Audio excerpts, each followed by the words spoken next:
they got it. I think it's a lot of these followers who don't. That's fun.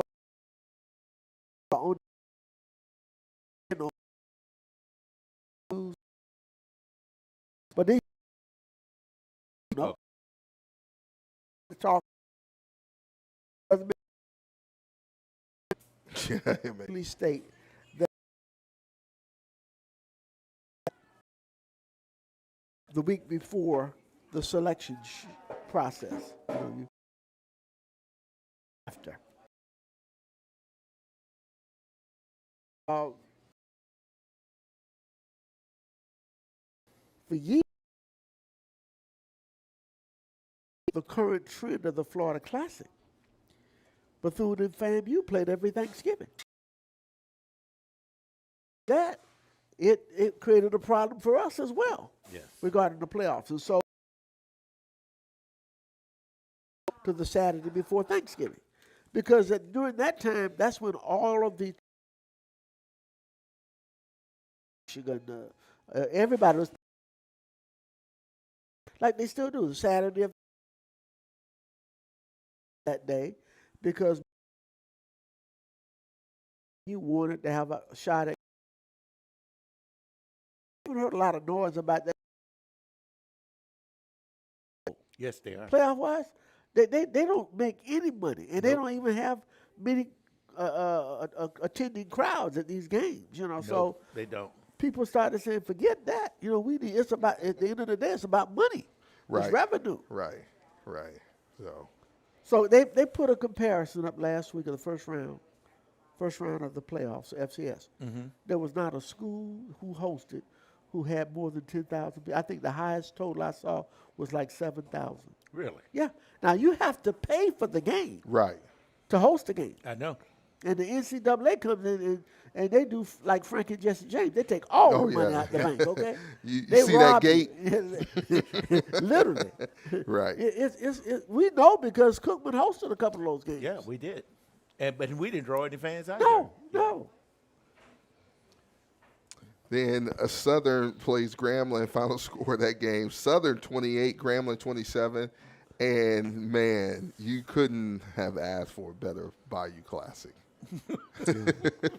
I don't think, and I can't document this, but I don't think I've ever felt so many Bethune-Cookman people pulling for Southern. Boy, what you talking about? Everybody wanted Grambling and their wonderful coach, the illustrious one, Mickey Joseph, to lose. Meet disrespect with disrespect. That's right. Yeah. That's exactly right. Or lost. Yeah, I couldn't. I mean, I wanted him to lose at Alcorn. He lost, and I wanted him to lose, and he lost. It was a fitting closure, wasn't it? Exactly.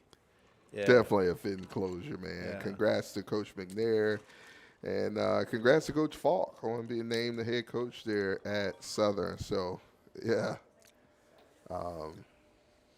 big ups. Big ups. I just think Coach McNair is getting a short end of the stick all the way around. I think he's going to remain on staff, though. From what I saw, he wasn't one of the names who.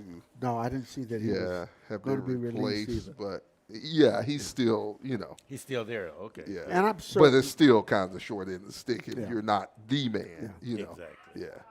And when you come into those situations like that, like Marshall Falk is coming into it now. Yeah, he was out at Colorado with Dion. But that's decidedly different from coming into, and he knows that because he's from New Orleans. Right. So he's familiar with the landscape of SWAC. But it's awfully hard when you're dealing with those old blue blood programs who are thirsty. Yes, they indeed. They want anything to drink. Boy, okay? what you talking about? Southern is extremely thirsty. For them, they felt that the Bayou Classic should have been the game before they go to the SWAC championship game. That was it. That was it. Already. That's how they were feeling, and they treated it like they were going to the championship. Yes, they did. Game, the way they celebrated it. They did. So. Then in Itta Bena, Mississippi, Lord have mercy. They say it was 2,100 people there, but if you look at the that camera, might have been 100. I think they put the 1 in the wrong place, Yeah. and it shouldn't have never been there. So maybe 205. And they wasn't even charging. It was free to get in, It man. was free. It was raining, and it was cold. Yes, it was. And it was free, like Ralph said, and it still free. wasn't. Yeah. And I had me a cheerleader named Darold Williams saying, "Come on, Valley, come on, Valley." He was pulling hard. Boy. I said, he was bringing Valley home. Okay, And they brought it home. They but brought it home. They was trying to They give tried that to work thing it right. away, boy. But yeah, they brought it home. Final score.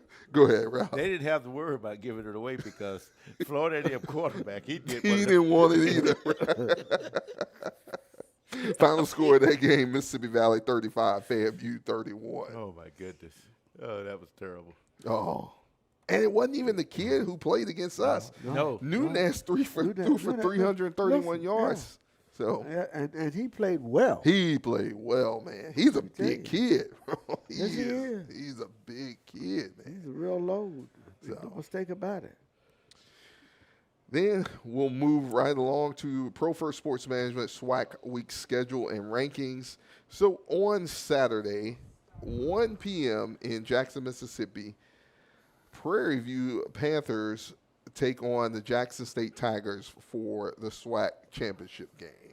Guys, what, if anything, do you what's your take on that game? I think Prairie View going to the Celebration Bowl. That's what I think. I hope so. I think they're going. I don't see Jackson State beating Prairie View. What do you say, Larry? I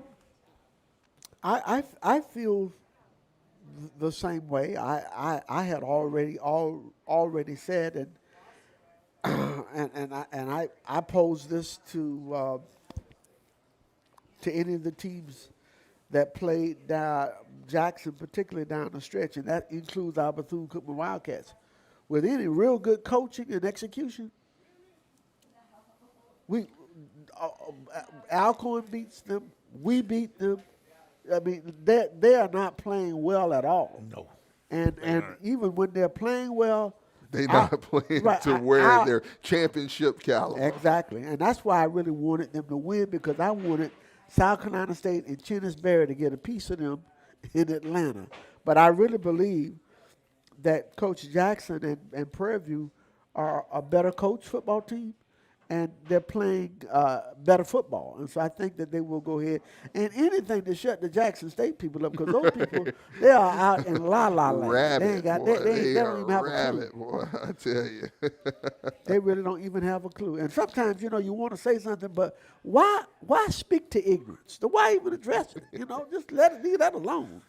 Grandma said, never get into an argument with a person about cesspools, because if they're experts on cesspools, okay?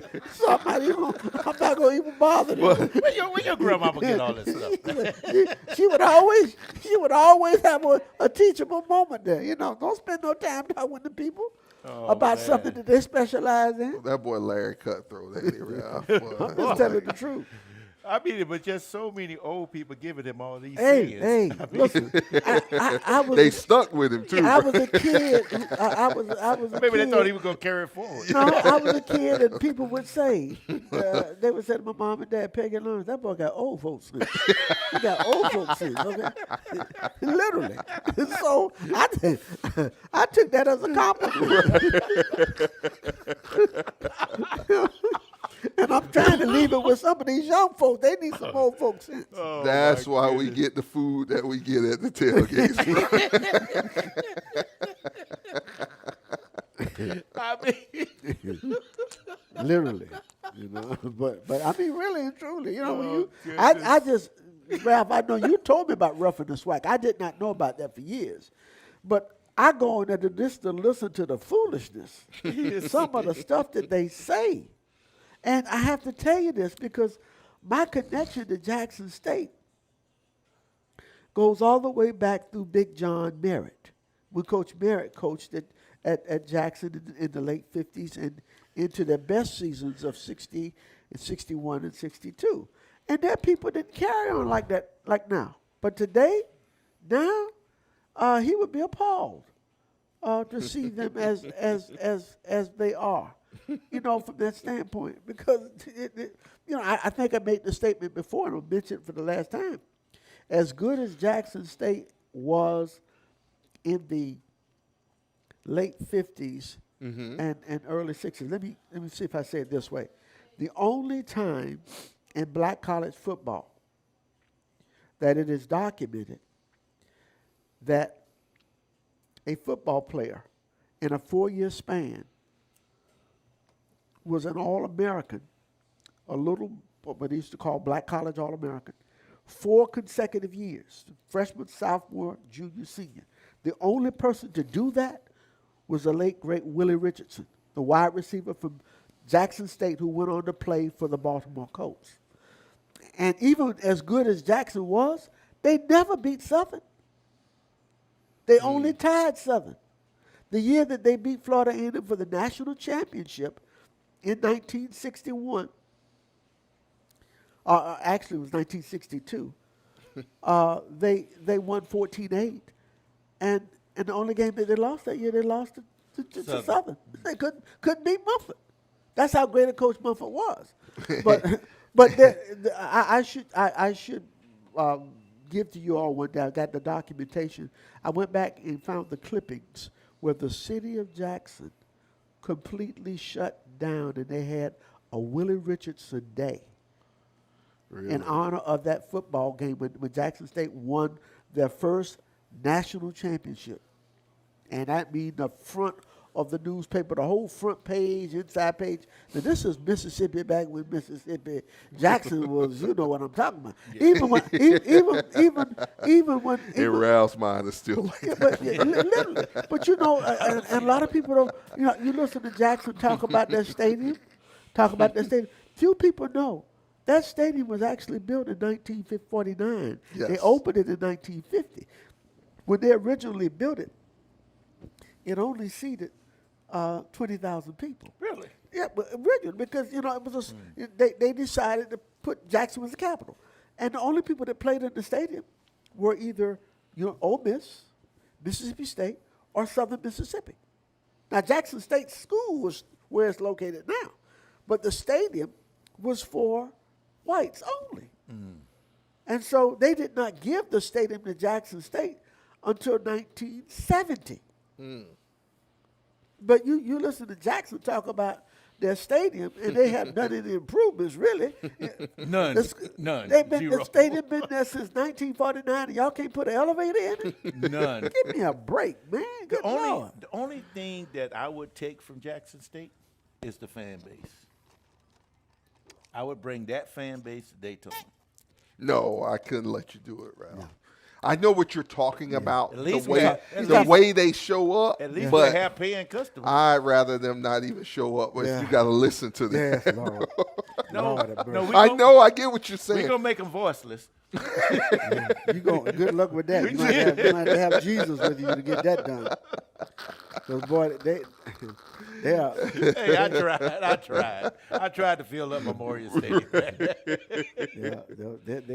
They are a mess. But, that sometimes you want to interject with them to let them know, look, guys, you guys didn't play in the stadium when the stadium was built, or even when it in the 60s. Y'all don't get into the stadium. You play your first game in the stadium like 1969.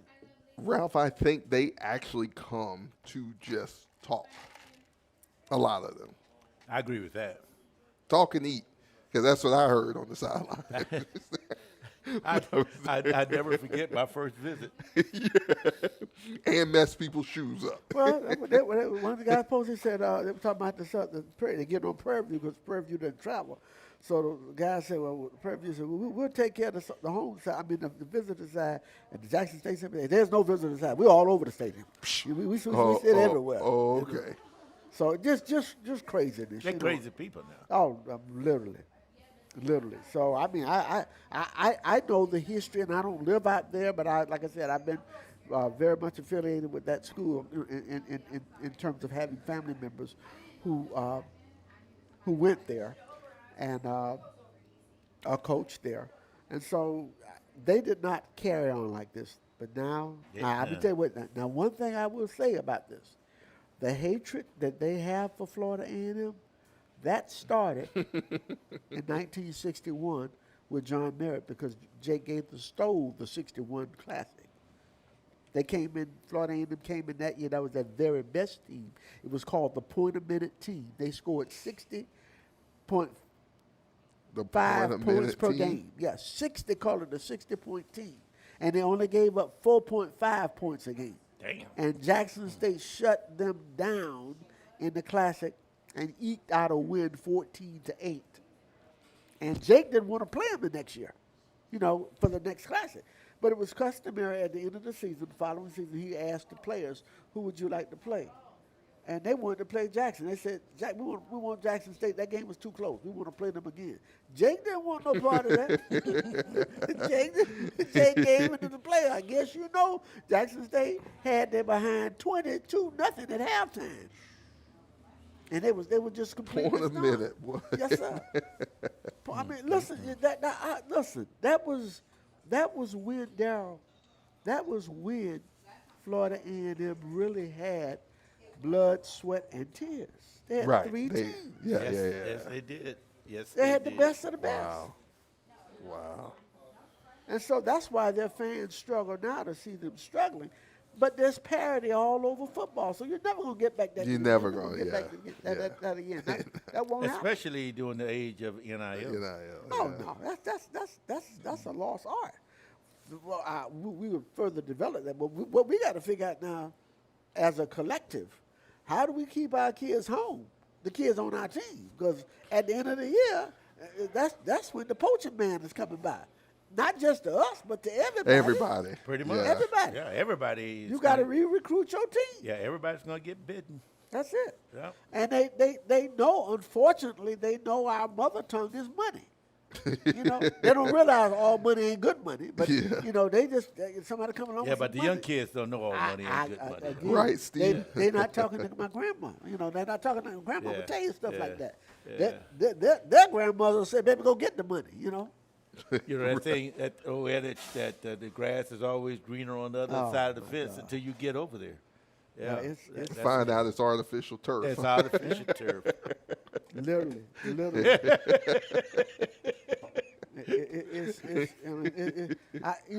We've had a lot of gains in our society, but we certainly have lost a lot of ground when it comes to cultural situations. Oh, yeah. We Yeah. truly have lost a lot of ground. I think we've lost more than you realize. Oh, absolutely. Guys, let's cover the FCS computer rankings, and then we're going to come back to that. Okay, that's no problem. So FCS computer rankings, as it stands right now, Alabama State 36, they were previously 37. Jackson State 40, they were previously 38. Prairie View comes in at 48, they were previously 48. They remain the same. Our Wildcats come in at 80, we were previously 81. Grambling State comes in at 81, they were previously 58. Texas Southern 87, they were previously 92.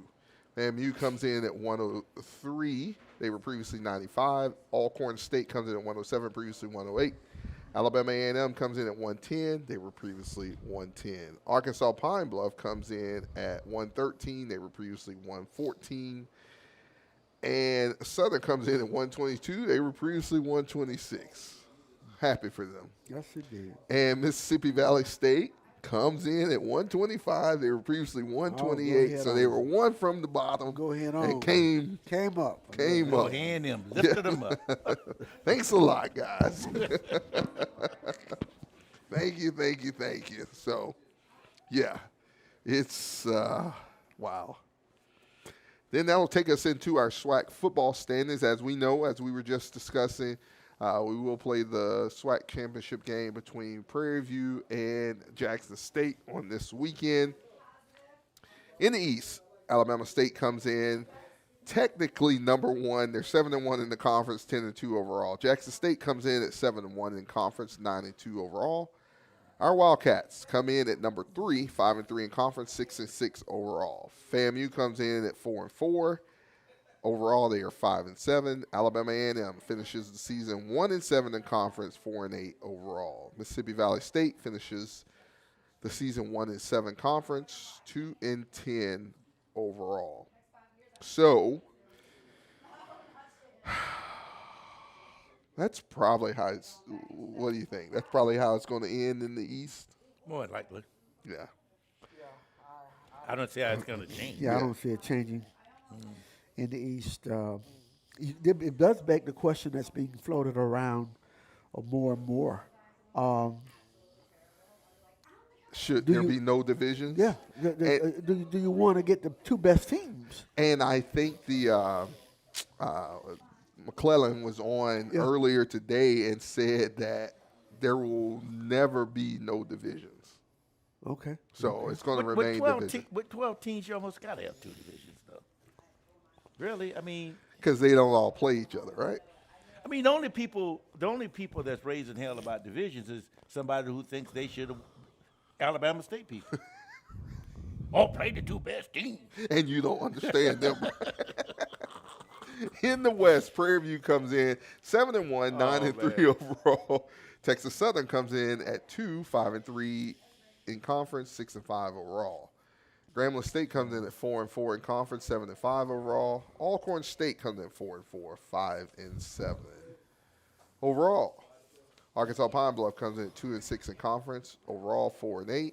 And Southern rounds it out 1-7 in conference overall. They are 2-10. Well, Daryl, I raised that question because as I was driving in this evening, I had the XM radio station on college football. And so the real question as we approach Saturday, what happens with the ACC? Because you got a 7-5 Duke. And they're not even in the rankings. So if Duke somehow beats Virginia, then the ACC might not get anybody in. Well, they shouldn't have. If you got a but 7-5 team that's winning your division. That's why they were saying that But they with want the 12 team, it's supposed to be someone from almost every division going in the But how college you going to bring a playoffs. 7-5 team? They won their conference. That's the reason. That's that the there's argument. This push, Yeah. Because Yeah. now, if in fact that does happen, say Virginia beats or loses to Duke, neither one of them. Your best chance to get a team in is Miami, sitting at 12. If they're able to And jump, who's not even playing Yeah. in the conference championship. they're not even playing the conference championship, but they stand a good chance to jump Notre Dame if, in fact, everything holds chalk this week. If Texas Tech beats Brigham Young, then Miami, because see, they've been trying to protect Notre Dame all year. Yes, They're trying to keep them in there. They always Yeah, do. but you look, NBC, huh? yeah, you look crazy when you don't go head to head. Head to head has always been the number one, the first separation between the two teams. So tonight they were saying, well, they really kind of believe that if that does happen, then it comes down to Miami and Notre Dame. They think the committee thinks even though Miami's not played, they'll jump Notre Dame. Well, they were trying to hide Notre Dame. Notre Dame doesn't even play in a conference. I tell you what, though. I don't care what they say. Miami will not jump Notre Dame. They won't jump them. What do you think? They won't jump them. No, because are you saying because of the mystique? Not only that, wasn't Notre Dame the national champs last year? No. But then you got to look at who won in head-to-head competition. Well, see, Ralph, that's why they'll have to probably do it, because if they allow that to happen, they know they're trying to every week they're trying to explain something, okay, and they know that head-to-head is the one thing you can't explain. We played, okay. Now, what they were hopeful was that Miami would have lost to Pitt, Miami would have lost to Virginia Tech, But that didn't instead, happen. They kept winning. But look, this is what I'm saying though. The year that Florida State was undefeated, but their quarterback got hurt, they got left out. But that was Alabama. They got left out. Alabama. That was Nick Saban, a 3-loss Alabama team. right. And before the 12 playoff, right, 12-team playoff. And they have not recovered from that. You saw what happened to the Florida State team. They all left Yeah. because you don't do kids like that. Let them sell it on the field. No, right. Yeah. Exactly. So I don't think And still ain't recovered. right. And not going to. Well, no, yeah. No, they shouldn't have got left out though. No, they deserved it. They deserve to be there. They earned their right. And so I don't think they want to cross that bridge again, even though all of the Irish all over this country are pushing for that. But that's why you looked at this last ranking they had 2 nights ago, Tuesday night, and you saw how Miami is now right next door to Notre Dame, and they're setting itself up. But if everything goes right, they're going to jump them. They just need to make Notre Dame doesn't play in the conference. No. Notre Dame would never play in the conference championship. They have the weakest schedule every year. They get Boston College. They get Army, Navy. If you want to go back to the 1950s, go with that. But they weren't going to bowl games then. You know what? We better get off this subject though, because before long, the Alabama State people are going to be calling in and said, "That's what we were trying to tell you. That's why we don't answer them. that's why we don't need divisions." Well, in my mind, I'm telling you what's going in my on. mind, I really would at the end of the season. I'd rather see the 2 best teams in the conference settling it. I think when you look at the MAC, you look at MACtion, that's what they do. Mm-hmm. They get the 2 best teams in the conference, and that's what you want. And right now, anybody can make a living in the West, in the SWAC. You know what I mean? Literally. Pretty much.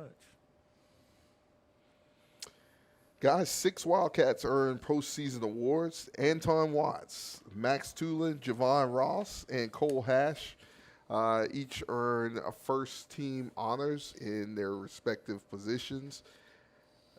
For second team, Christian Lovin, our center, and Malik Huggins, our wide receiver, garnered second team all-SWAC honors. So shout out to those guys for garnering those honors. And, man, it just goes to show you that our special teams was. So how would a wide receiver who was tied for the number of reception don't make the first team? Hey, try to explain that. How many yards did the other person have? Oh, I don't know, but you got to factor that in too. You can have tons of receptions, but yeah. Okay, so he was he was third in receiving yards. And so how many receivers did they pick? 2? 2. Yeah, I so guess. that's why. Yeah. So we keep moving the goalposts. Last year was That's what we were just talking about too. Because last year was about the number of reception. Now this year, how many yards did he have though? Are you going to? I don't know. Is your fan base going to travel? Okay, you make the playoffs. You got to bring your band. Yeah, there you go. I'm happy for these young men who earned these postseason awards and the recognition that goes with it. My hat goes off. Kudos to them. I'm terribly concerned, though, when I look at the fact that our redshirt senior safety, Antoine Watts, is the lead tackler on your team. That's not good. When your safety is the lead tackler, something is wrong with that right there. Here Okay? go Larry. I'm just looking at it as a student of the game. Right, people are talking. Now, what position does he play? Let me see if I can do like Grandma. Let me draw you a picture. That guy plays way back here. What happened to these other people up front? Why is he making so many tackles? He's way back here. We're going to talk a little bit about Okay, that. help me understand. Help me understand. We'll do it later on. Okay. But we're going to talk about that. But kudos to him for his tackles. Right. Thank God. Thank God. Last line of defense. Hey, because we have seen a safety who wasn't where he was supposed to be when he needed to be there. And Don't take me down there. Don't take me. Don't get him started. but there's memes about him. and they're saying the fan base is like, woo, thank God. Like Oh, my Do we goodness. need to come pick him up to get him off campus? Unfortunately, so yeah. Yeah, that you know what you have to love about and I'm saying on subject. You have to love about the Florida Classic. One of the beautiful things, it's a classic game, and every year, particularly if it's a good game and it comes down to maybe a play or two separating victory from defeat, you can always go back. I remember the year that I think it was Akevius Williams last year. Yes. And FAMU had us down to our last down, fourth down. Yep. And we hit And Joe, what? we hit Joe, Francois? Was it no, Francois? It's it was Francois. Francois. Yeah, Well, it was Francois. And for the first and 10. And then we score and Oh, the win next game. play, yeah. Now, the previous play before that, He two plays before he got that. sacked for 25 Yeah, yards. but also in that series, the All-American cornerback, Marquise Bell, Yeah. he got put out the game for targeting. Right. Yeah, right. So they put a secondary safety back there.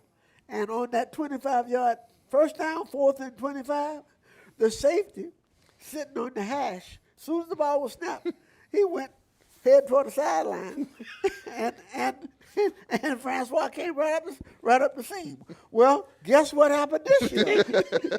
guess what happened? When Burris caught that touchdown pass before half, I'm like, how did he get that free? So you go back and you look at it. So in classic games, you always come to expect the unexpected. Because Right. that kid was so free, I thought he was homeless. I thought he was homeless for a little while. Golly. Guys, let's go into that game. Yeah. What a game it was. November 22nd, 3:30 p.m. kickoff at Camping World Stadium. So, Larry, I was calling you, man. Did you have a good tailgate? I ate up everywhere I went. Okay? And he lost weight. And then when I got in the stadium, I went right to the bathroom. Okay? But I dined sufficiently. But my cell phone wouldn't pick up much of nothing. Oh, I know. It's, Never do. Yeah, It never out do. there. Gosh. Yeah. No problem, man. Because like I said, we ate a little roadkill, but Oh boy. halfway, a little bit through that game, boy. If you was full, yes, boy, sir. you knew it, didn't you? Yes, sir. And I was trying to pace myself. So, guys, we come down. We go into this contest. We're driving on the first drive, right? Mishandling of the ball. We fumble the ball. Give it back to the Rattlers. Can we go back before that? Yes, sir. we, and this is the teaching part of me. Listen up, students. We got a lesson today. And I said it to myself, but I was so happy when Jay Walker said it on the broadcast. We drive down. Timmy McClain makes a brilliant run down to about the 1. Mm-hmm. We go a little tempo. And on first and goal, rather than run where we had been running most of the day in the drive, which was outside zone, we run at the two biggest players Florida A&M have in the middle, 0 and 92. And they were standing there like the World Trade Center, both of them. Okay? It was. And so we lose a couple of yards. And Jay said, Cookman has to work the edges. FAMU's big inside. And I said, Jay, thank you so much for saying that. And so then we get called with a holding call. We get backed up. I think it was Hammond who got called for holding. Yeah. And then we take the sack. Right. And then now, Daryl, you go. We go from there. Now we backed up. I'm hopeful we get a field goal out of it. Nope. Nope. We get a fumble. We get Other F. Yeah. Yeah. So give the ball back to them. We hold strong, and then that man number 11 comes on the field, and he is a wow man out there. Unblocked. He gets 2 sacks on that drive where we give the ball to Back to back. Right. Second and third down. Yeah. So they go down, hit a field goal. we're down 3-0. Okay, all right. You know, we're happy because we saw we could drive the ball, but you couldn't make mistakes. Right.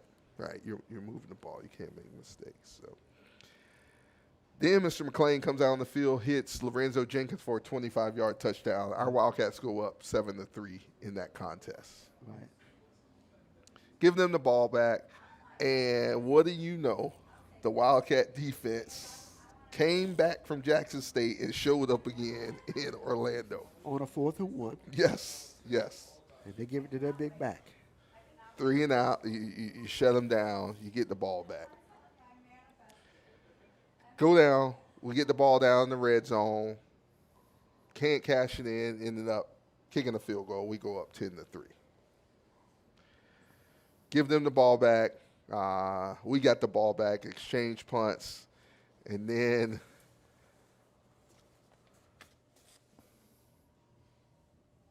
Malik Huggins gives us a 21-yard return.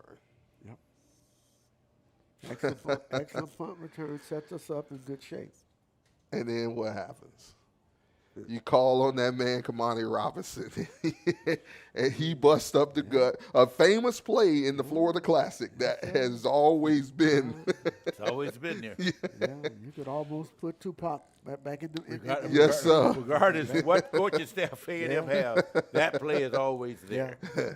And that tremendous speed Kamani Yes, showed sir. running Yes, away. sir. Yes, sir. And Jay talked about. He kept saying the speed of Bethune-Cookman is giving Florida A&M problems.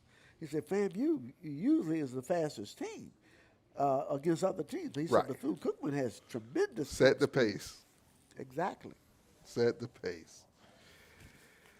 So after that touchdown, our Wildcats go up 17-3. 3, right? 17-3. We let them come back down. R.J. Johnson throws a touchdown pass to Armin Burris, which What, nobody guarded him within 15 yards.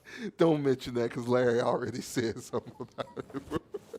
Did you see the play though? I mean, you have to see. Oh, you have for to go sure. I back. saw the play. Yeah, I knew look, it was coming. I mean, but no, you got. He's on the slot. Yes. He's inside of the slot. Saints is sitting on the hash. We walk a linebacker out over him, okay? But they run RPO look. Right. The linebacker jumped across that line so fast, and Burris didn't know what had happened. He was walking free.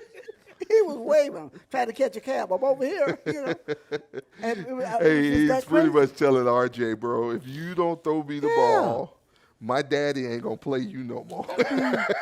But when we bust the coverage, buddy, we don't just bust it. Okay? Nobody No. busts coverage like we No, bust. not we're, like we're that. the best. We're Yeah, the best. I mean, We're no the doubt. Who the best? PCU. We are. We're the best. So we bust coverage. They go down, score with Armand Burris. They missed the extra point. Right. We're up 17-9. Got about probably about 3.5 minutes to go in the half. Yes. Get the ball, our own 16-yard line. Drive the ball down the field. Timmy McClain hits Malik Huggins. We go up 24-9 going into halftime. With the aid of Florida A&M, 2 personal foul Yes. interference calls. Correct. On that drive. We'll take everything you're going to give us. Correct. But we matriculated it down the field, and we get that score just before half to get the momentum back. Steal the momentum back. You're feeling good going into halftime at 24-9. You saw them starting to get tempo a little bit right before halftime as far as FAMU is concerned. Oh, boy, because all before then, they're handing the ball off, and it's like, bro, that ain't going to work against our defense. We had penetration everywhere. That ain't going to work against our defense, which, 3 and 4 people behind the line of scrimmage making tackles. when have you said that this year? No. And so, like we said, we go into halftime 24-9. They come back out. They get the football to start the second half. Burris again. Yep. We're still up 24-16, but you're in a head scratching mode. Yeah. Well, we've seen this a couple of times Oh yeah, during the year. that book Yeah. keeps reappearing back. Keep coming in, baby. We drive inside FAMU territory, held to a 54-yard field goal. We missed that 54-yard field goal from our vantage point where we were sitting. It looked like every one of them went in, but of course not. Yeah, but it was off to the right. FAMU punts on their next drive. Then we get inside the red zone and, again, get pushed back to the 30 where we miss another field goal. And I didn't expect for us to miss that one. No. Really didn't. Yeah, I thought that was automatic, actually. Yeah. We start the fourth quarter, come back out. FAMU adds another field goal. Now it's really It's a tightened up. 5-point game. Yep. And you're in panic mode. And I won't say you're in panic mode, but you're getting there. You're getting a little antsy in your seat because Well, the reason you're really getting antsy is because they're starting to get Thad Franklin going. yes, sir. Okay? Yes, sir. Yes, and sir. you don't want because he sets everything up. Yeah, When yeah. he when And he then gets they the- give it to the Wiley wild, or and then the quarterback's in rhythm, Right, Because he right. can operate everything he wants to run. correct. Correct. So that's what we were controlling the run game, and now they're gashing us a little bit. Then we go 3 and out. Oh, Lord. How many times can you go 3 and out and then they not answer? You know, Oh, they gonna answer. We ain't built like that. Yeah, because you're wearing the defense out. It don't take much to wear our defense out. We ain't built like that, bro. Well, you really had to. I'm go, with you, Steven. He says nerves are in shambles. Yeah, you really have to. You really have to go at that point when you're up 24-9 at halftime. You have to go in the locker room with the idea that psychologically, if you get another touchdown to make it Yeah, 31, yeah. now you got a little more of a cushion. There you go. You know, and we never got that, and that's credit to them because they came out the second half and they had a wonderful third quarter. Yeah, they made adjustments. They did. Big time, yeah. But to answer Gwen, or Miss Linder, she was asking what happened in the locker room. Adjustments. Yeah. In their locker room, Yeah, very little in ours, if any. Right? that was it. Apparently. Yeah. And so what did I say? They come out, they go tempo. And what happens? They hand the ball off Jamal Haley, and he hadn't been caught yet. Yeah, right. He's still running. Need a crease. No, they'll be here. 72 yards for the score. For the second time in the game, Bethune-Cookman's down by 3, 27-24. They get the 2-point conversion. Toss it to Goldie. Goldie, what's his name? Goldie, not Goldie Sellers. Goldie, he's Timmy's homeboy. They were at Seminole High School together, and You're talking about at FSU. yeah. I want to say AC. No, AC was out at Right. FIU. Yeah. Out of Jones. But yeah, tosses the 2-point Yeah. conversion to him. To Goldie. Yeah. Panic really sets in. Yeah. there. Yeah. I know, like Steven said, nerves aren't even the word now. It's just like, you got to be kidding me. Well, really, if you have watched us play, That's the way it's been all year. right, and I wasn't worried because it wasn't anything that they were doing to stop us. Right. I think we were really shooting ourselves in the foot, self-inflicted. and we knew that we were very explosive. One play will turn it around, and that's essentially what we got to get some of the mojo back. We get the ball back. We dink and dunk a little bit, and then 2 passes. Yes, Too sir. Small. Two a run, and it was actually 2 runs, and then a short inside dig route by the slot guy, yes, sir, who then put on a magic show. goes 67 yards, pushes himself up off the ground, and the rest is history. You see number 5 Yep, getting went out down the sidelines. Yep. to retake the lead. And a notable part about that play is that once he put his hand in the ground and got to the FAMU sideline, and now it's a foot race, the last guy to get a piece of him would come back in the ball game to create a cardinal sin to cause them to lose the game. Yes, he did. Because he tried to push, but Bonbon is strong. Yes, he He is. tried to grab him across the top of the shoulders, and Bonbon shook him off and kept on running for the end zone. So that guy, Amari Lee from FAMU, never forgot that. He never forgot that. He said, Bonbon. he never forgot. He said, when I get to this guy, I need to get there early, okay? So because I ain't gonna be able to push him out of bounds. So we didn't know it at the time, but that was a signature. He It was the was- last guy right. to have a shot at him on the 62-yard. I think they called it was it a 72-yard reception? Or 67. 67 yards. 67 yards. yards. 67 yards. We score, retake the lead, give the ball back to FAMU. FAMU responds again by driving the ball down the field, scoring 2:26 left. I remember that I turned to a gentleman who was sitting behind me, and he was like, he's pointing at me, and I pointed at my watch, and I'm like, because I know we got some weapons. You know, that don't take the fear away, but we got some weapons, and I said, too much time. Rufus Wilson was getting ready to leave the stadium to get to the shuttle. And he turned, he said, I got to get out here and get this shuttle. He said, but they left a little too much time on that. They left a little too much time on that clock. I said, man, you gonna leave? He said, yeah, I got to be, because I got to meet, he had to meet his girlfriend to get the shuttle. So he steps out. So when Evans catch the football, my phone rang. I said, who's this calling me? I ain't had a phone call all day. It's Rufus. He said, I'm outside the stadium on the Cookman side. I heard a roar. What happened? What happened? He said, something must have happened. I said, you missed it.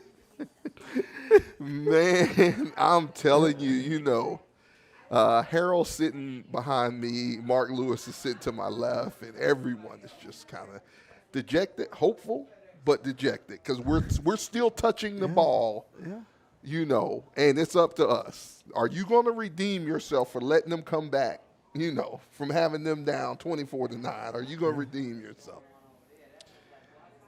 What happens? We take a sack. Timmy takes a sack. Yeah. Let me go back to what I heard on Spaces the other night. Coach Pimp, and we hope to get Coach Pimp on the show, is Coach Pimp said the whole time during that drive, he never had a question that we were going to win the game. He said, I looked in Timmy's eyes and told him, you were built for this. Absolutely. Absolutely. And he was catching Hades behind him. 'Cause, I said the same if somebody thing. could have got down on that field, boy. I said the same thing in the press box, because the press box you're not supposed to cheer in. Right. But when FAMU got that sack, their people were standing up in the press box, you know, because you always want to start your drive with something positive. Right. So they were amped up, you know. But once we got that first down, and I looked at the clock, and I said, one thing I know about Timmy McClain, he's a cool, collected. He doesn't flinch He under doesn't pressure. flinch at all, and that's what you want Yeah.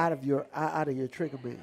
Somebody that you know you can count on. The moment is never going to be too big for him.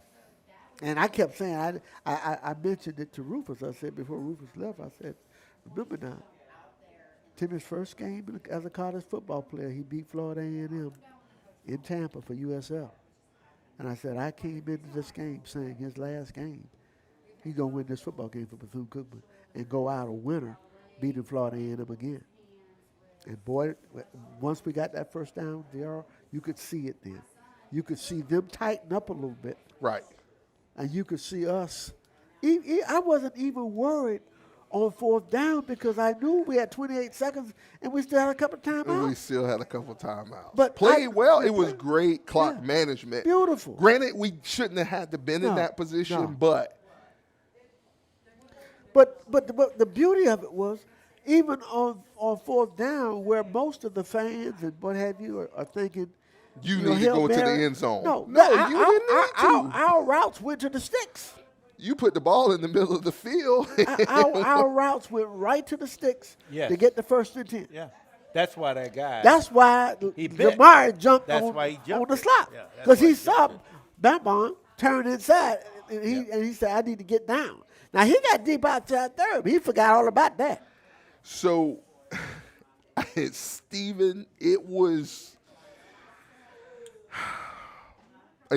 Steve is saying he's surprised we didn't see Cam when the game got in question or when it was cold.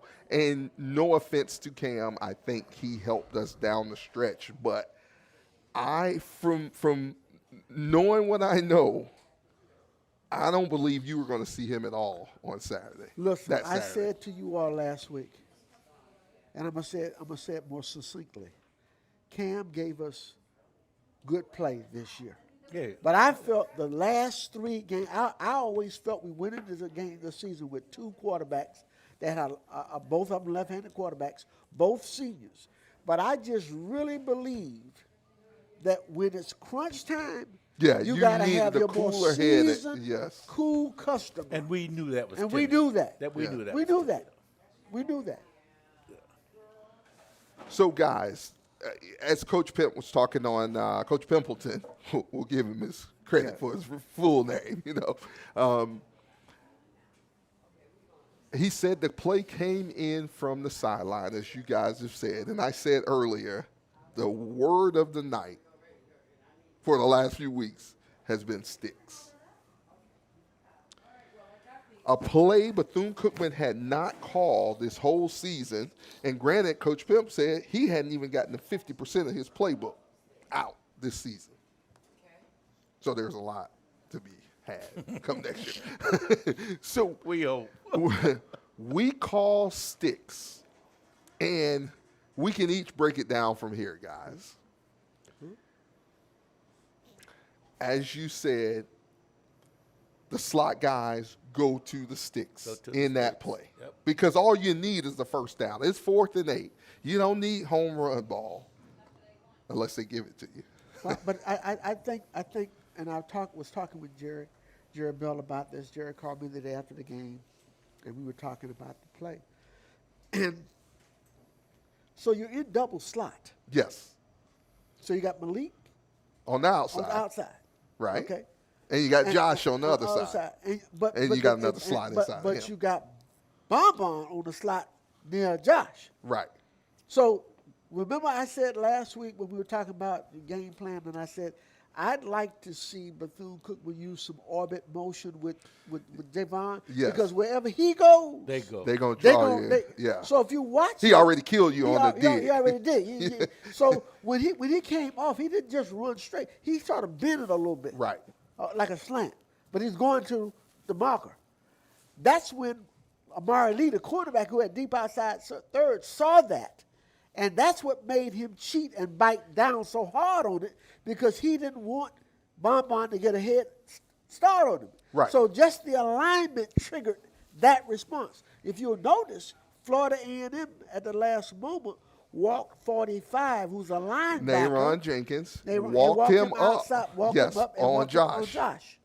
He drops back in the flats about 5 yards 5 and yards. stops and Which is- sits. He's going to carry Be- 5 yards. Right, because he thinks he has safety help over the That's top, what right? That's what he's counting on. Right. But what he didn't realize is safety had no Well, no, idea. the safety had left the house. Okay? And so what we saw, and everyone, like Oh. Coach Pimp said, he saw, because we never run the play before, he sees Timmy waving. Yep. Because the outside guys have stop and go. Oh, that's it. And so if you've already beat him, really there's no need to keep on running, because you don't need a touchdown actually at that time. But if they're going to give it to you. Take it. So he was He was 7 yards, 8 yards. quarantined, Yeah. right, And, right. and behind us. actually, if he didn't have to stop for the ball, Yeah, he was literally. And that's what Steven said, the coach the other night. Like he was like, Timmy underthrew the He ball. underthrew it. Well, he didn't But want Timmy to gave overthrow it all he could to throw that ball down there. picking his foot up off the ground to heave it down there, and that was just the will of Dr. Bethune. Well, and you Make never, sure- too often, quarterbacks make the decision on a play like that, and they end up overthrowing the receiver. Yes. You want to let the receiver make the adjustment on the football. And I think in that game, had that possibly been somebody else. Oh, no doubt. He doesn't even see it. Well, but you know, the other thing, when I saw that and I saw he was wide, I thought, man, he's too wide open. He's going to miss that. But in all actuality, Lee came down. Bon was still, or Javon was still open at the marker. Yeah. So you had two choices. And that's what Coach said. Coach Pimple said, I was looking at Javon. And then he was like, when I saw him waving, and he was like, who is he waving at? God damn. Well, you could clearly see what was going on because Josh was surprised that 45 was out there. Yes. And then he saw 19 go down on Javon. Right. So he didn't Take make off. a bet. He just at that point in time when he got to the sticks, he just took off. Yeah, don't run the stop and go. Just keep on going. Just keep going. And trust me, he had to trust his quarterback to get the ball down the field. But that's the vision of a senior quarterback who's seeing the whole football field, and you've got to give a big ups to the offensive line. They set the perfect. They pocket. did. They They did. did. Yeah. And it was a blitz. It was Yeah, it was a we- blitz we that picked- they sent. and they stuffed one of them guys coming off the edge. Yes, they did. did. I mean, literally. Those guys are in the portal right now. And And Amari Lee. We got a spot for you guys down here in Daytona. I know you On want the to be beach. on the winning On the team. beach. On the beach. but you know the beauty of it, particularly listening to the call and watching the call in the press box of Tiffany and Jay. And Tiffany, I give Tiffany credit. She's really professional. She's a professional. She is, because that's a hard pill to swallow when you're alumnus of FAMU. When you, Man, but Jay had been beating us out all game. but when she said, Jay, she said he's wide open, and he caught it, and it's a touchdown. Jay, how did that happen? Jay said, how? How? She let Jay say, how did he get that open? How? You know, and I think that the most fitting shot of the game for me, after we scored and we kicked off to them, they panned to the Florida A&M sideline. We kicked off, and Coach Coles is standing there, and who's talking to him? To his left, Amari Lee. And all Coach Coles is doing is shaking his head. I said to myself, I'm glad I don't coach. I'd have run that kid. Boy, what you talking about? That's my pension, my life. Yes, and, indeed. And you go down and bite on something. You're not, and you never supposed. You taught that from day one. You got to be deeper than Right. this, Like okay? Miss Lodge said, like Miss Lodge, and when he slid into the end zone after he caught the ball, it was just like, boom, he had been hit by a gun, and Amari just laid out, you know. I will give kudos to Nayron Jenkins. They actually almost caught up to, they closed that gap Yeah, they pretty did. quick. They did. But They closed it because he was- knew he he was was waiting. in. He was teasing them, man. Yeah, he was waiting on the ball a little bit. And Yeah. He had enough cushion. He was on. yeah, he had two. yeah. I mean, what is he? 6'3", 6'5"? At least he's 6'3". Yeah. He at least 6'3". Big kid. Big, can big fall guy. over the And, Yeah, and you right. weren't gonna bring him down. He's No, a big, no, strong he gonna kid. drag you into He the going end to the zone. end zone. Yeah. It was just one of those busts that happened at the wrong time. It was the right time, actually. Well, it was for us. Hey, man, we love you. Sorry you busted the coverage, but we'd love to have you down here. But you can't be busting Yeah, coverage. you can't bust coverage. We already got enough people to do that, We bro. I told Shoot. Rufus Wilson and I are always teasing each other because he has this gala that he raises money for in January, and so for years he's been saying, Larry, he said, I facetiously. He said, "Really, you know who I really want to recognize?" I said, "Who?" He said, "I want to recognize Sunshine, the quarterback for Florida, who never beat Bethune-Cookman." He gave us 4. He gave Sunshine gave gave us every- 4. He said that for all those gifts he gave us, we need to gave us recognize. 4. So I told him, I said, "Well, you got to put Amari on the list also. You got to do 2 people." Because, you know, it was just one of those situations where you kind of got the feel whoever had the ball last or whoever was not going to make the biggest gaffe of the game was going to lose that game if they made that gaffe. And I just didn't want it to be. I was scared when it was still some time left after we scored. Yeah. Because they were With our moving. defense? Yeah. literally. You had every right to be. I need to see that ball on the ground Yes, sir. with mean, no literally. time on that clock. Because when they got it to the 50 inside, Yeah. when they could throw the heave up, you know, Yeah. I hopefully couldn't get it to the end zone. You know, Yeah. but I said, man, this is too close for me. Yeah, But, it was. But yeah, it was all you. Truly want. an instant Florida classic. Instant Florida classic it Yeah, was. It would instant definitely Florida go, classic. would definitely go down as one of the more memorable ones. I always love it when we're on the good side Yes, of sir. those. You know. Yes, sir. And we haven't been on many of the No. bad ones like that. No. You know, we've No. always found a way to pull To pull it pull it out. out Yeah. at the end. You know, Yeah. whether it's Eric Weed. You never want to leave the Florida Classic unless that game is at the start of the fourth quarter. Right.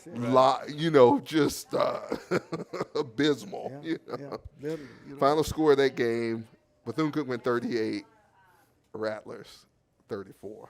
Tim McClain finishes that contest 22 of 33 for 274 yards, 4 touchdown passes, which is a season high for him, and you couldn't ask for better in front of the home crowd. Who picked that wasn't Coach Pimp that picked him up off the ground and carried him. No, that was he's like a GA. Okay. I can't call his name, but yeah. Because I said, wait a minute, Pimp is coming all the way out of his bag. but that was Johnny Vickers who jumped Okay, that was Johnny Vickers. Was it really? who jumped in Evans' arms Yeah, for the yeah, it was.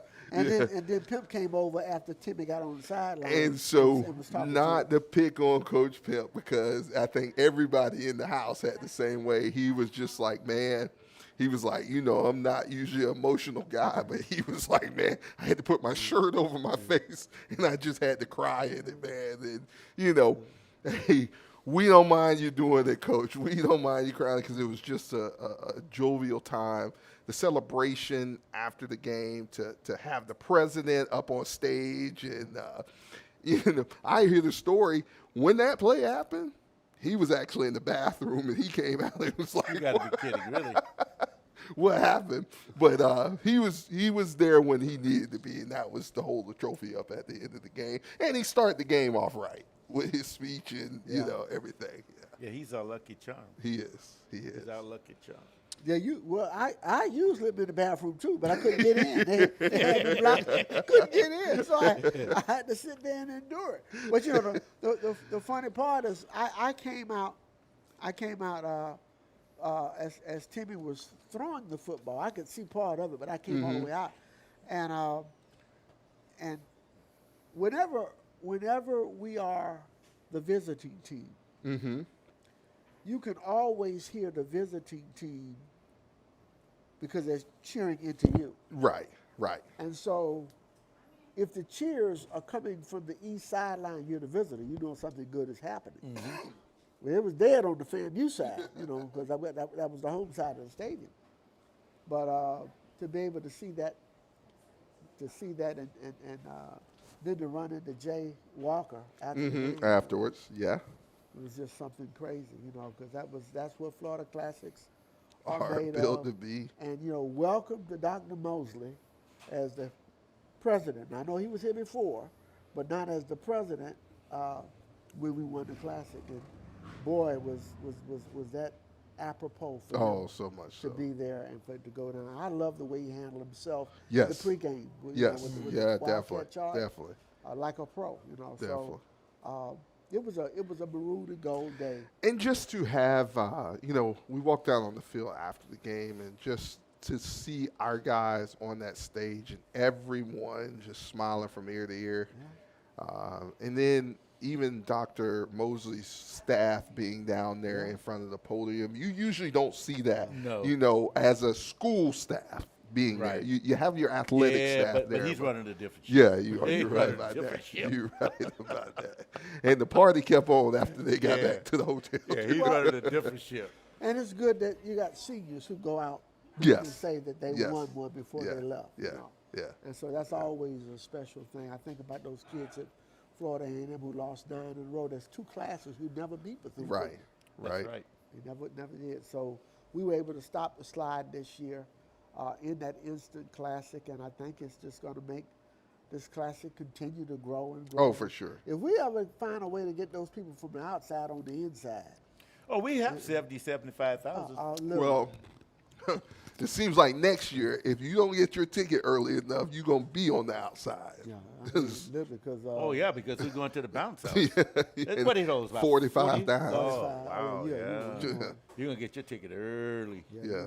you'll be in a bad situation if you wait next year. Right.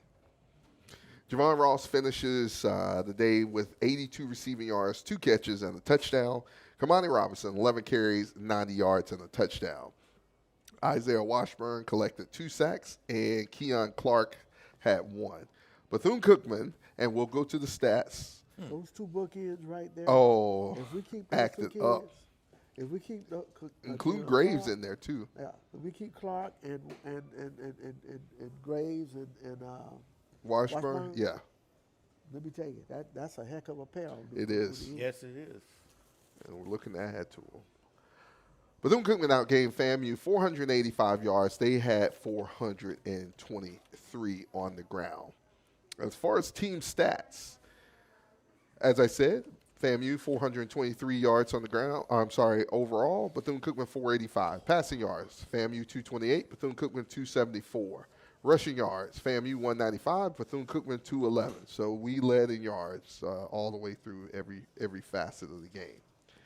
Penalty yards, FAMU 7 penalties, 70 yards. Bethune-Cookman 9 penalties, 90 yards. First downs, FAMU 22, Bethune-Cookman 23.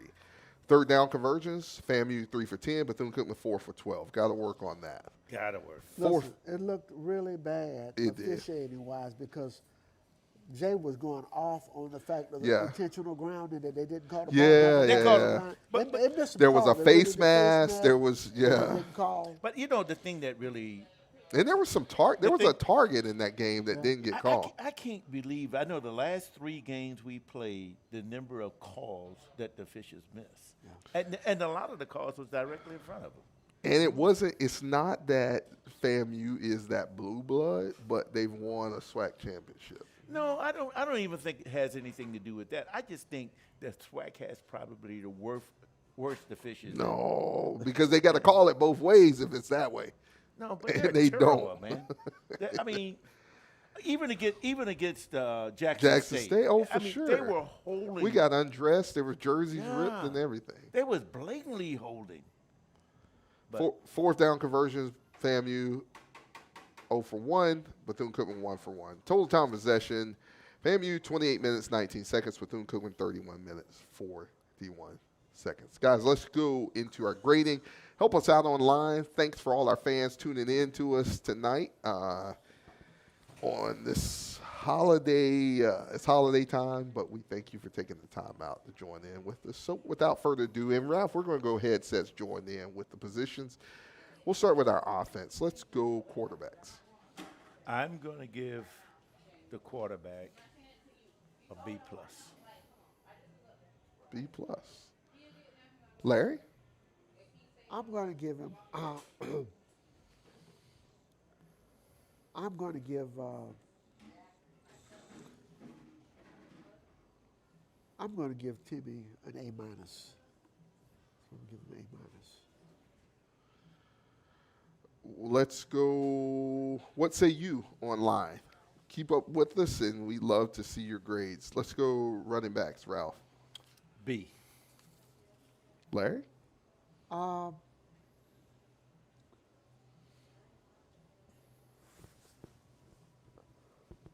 I'll go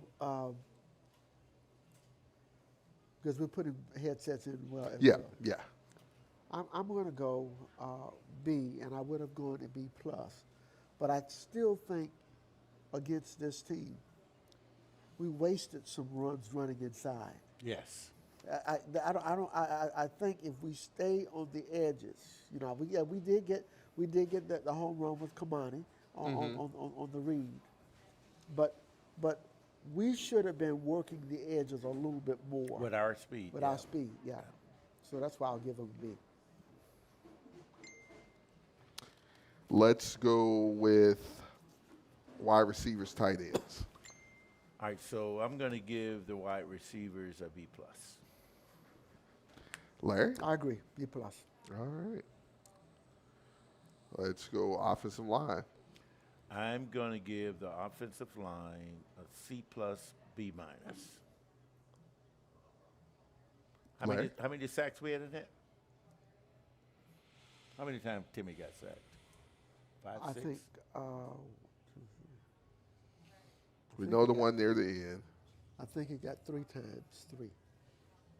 The one in the first quarter when we were driving in and pushed us back and we scored. And the reason I asked that question is because A&M hasn't been the type of team that sack people.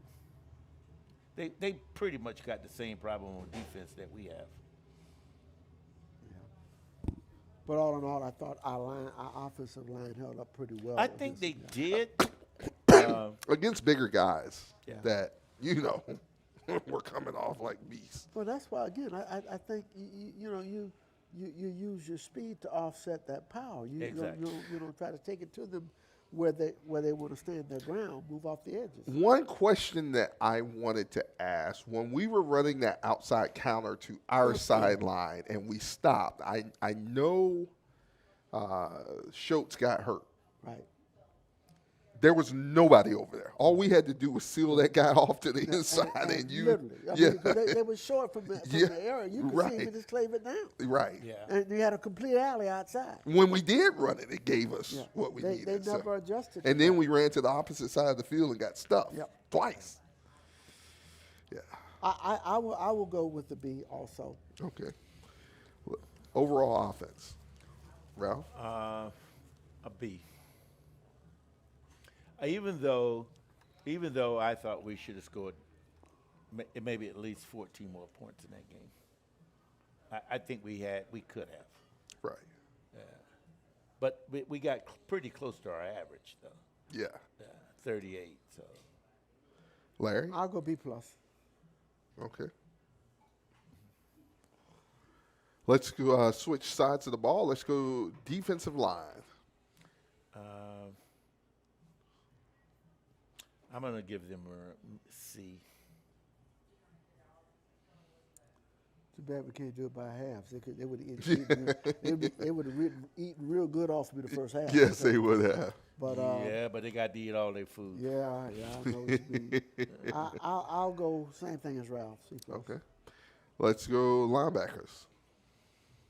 I'm going to give the linebackers a C minus. I agree.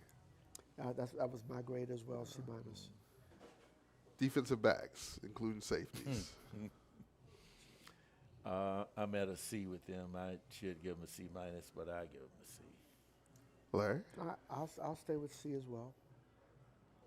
Overall defense, Ralph. C, Larry. maybe a C minus. actually. Ralph was leaning like me. I was about to say C minus. I had C minus all over my tongue. Yeah, C minus.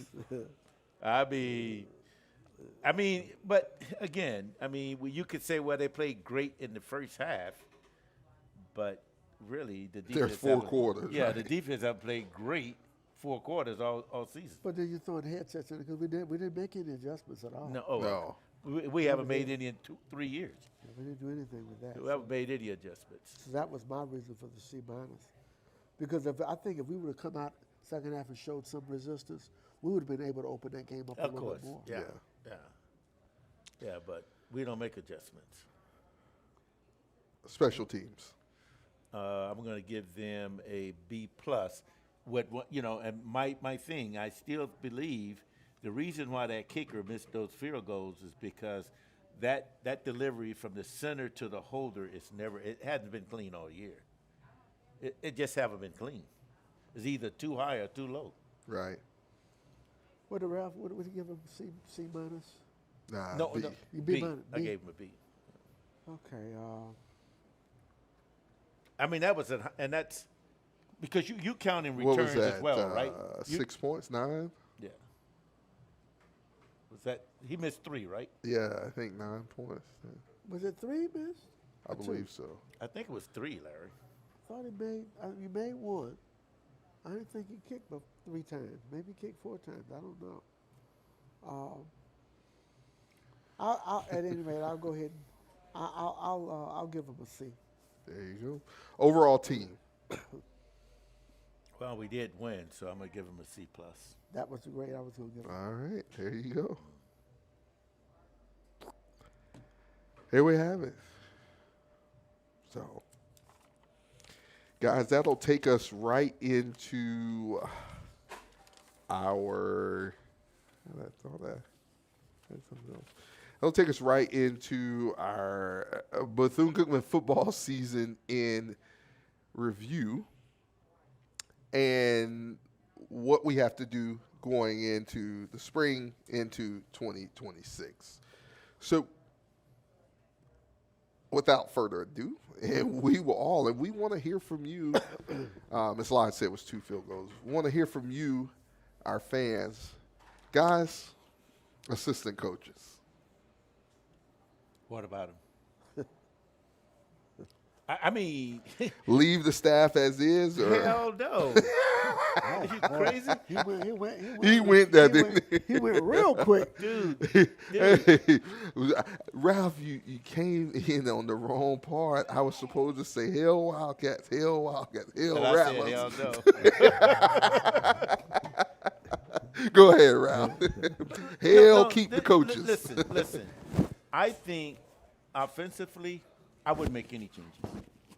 I wouldn't make any changes to my coaching staff on the offensive side. I like what I see with that group.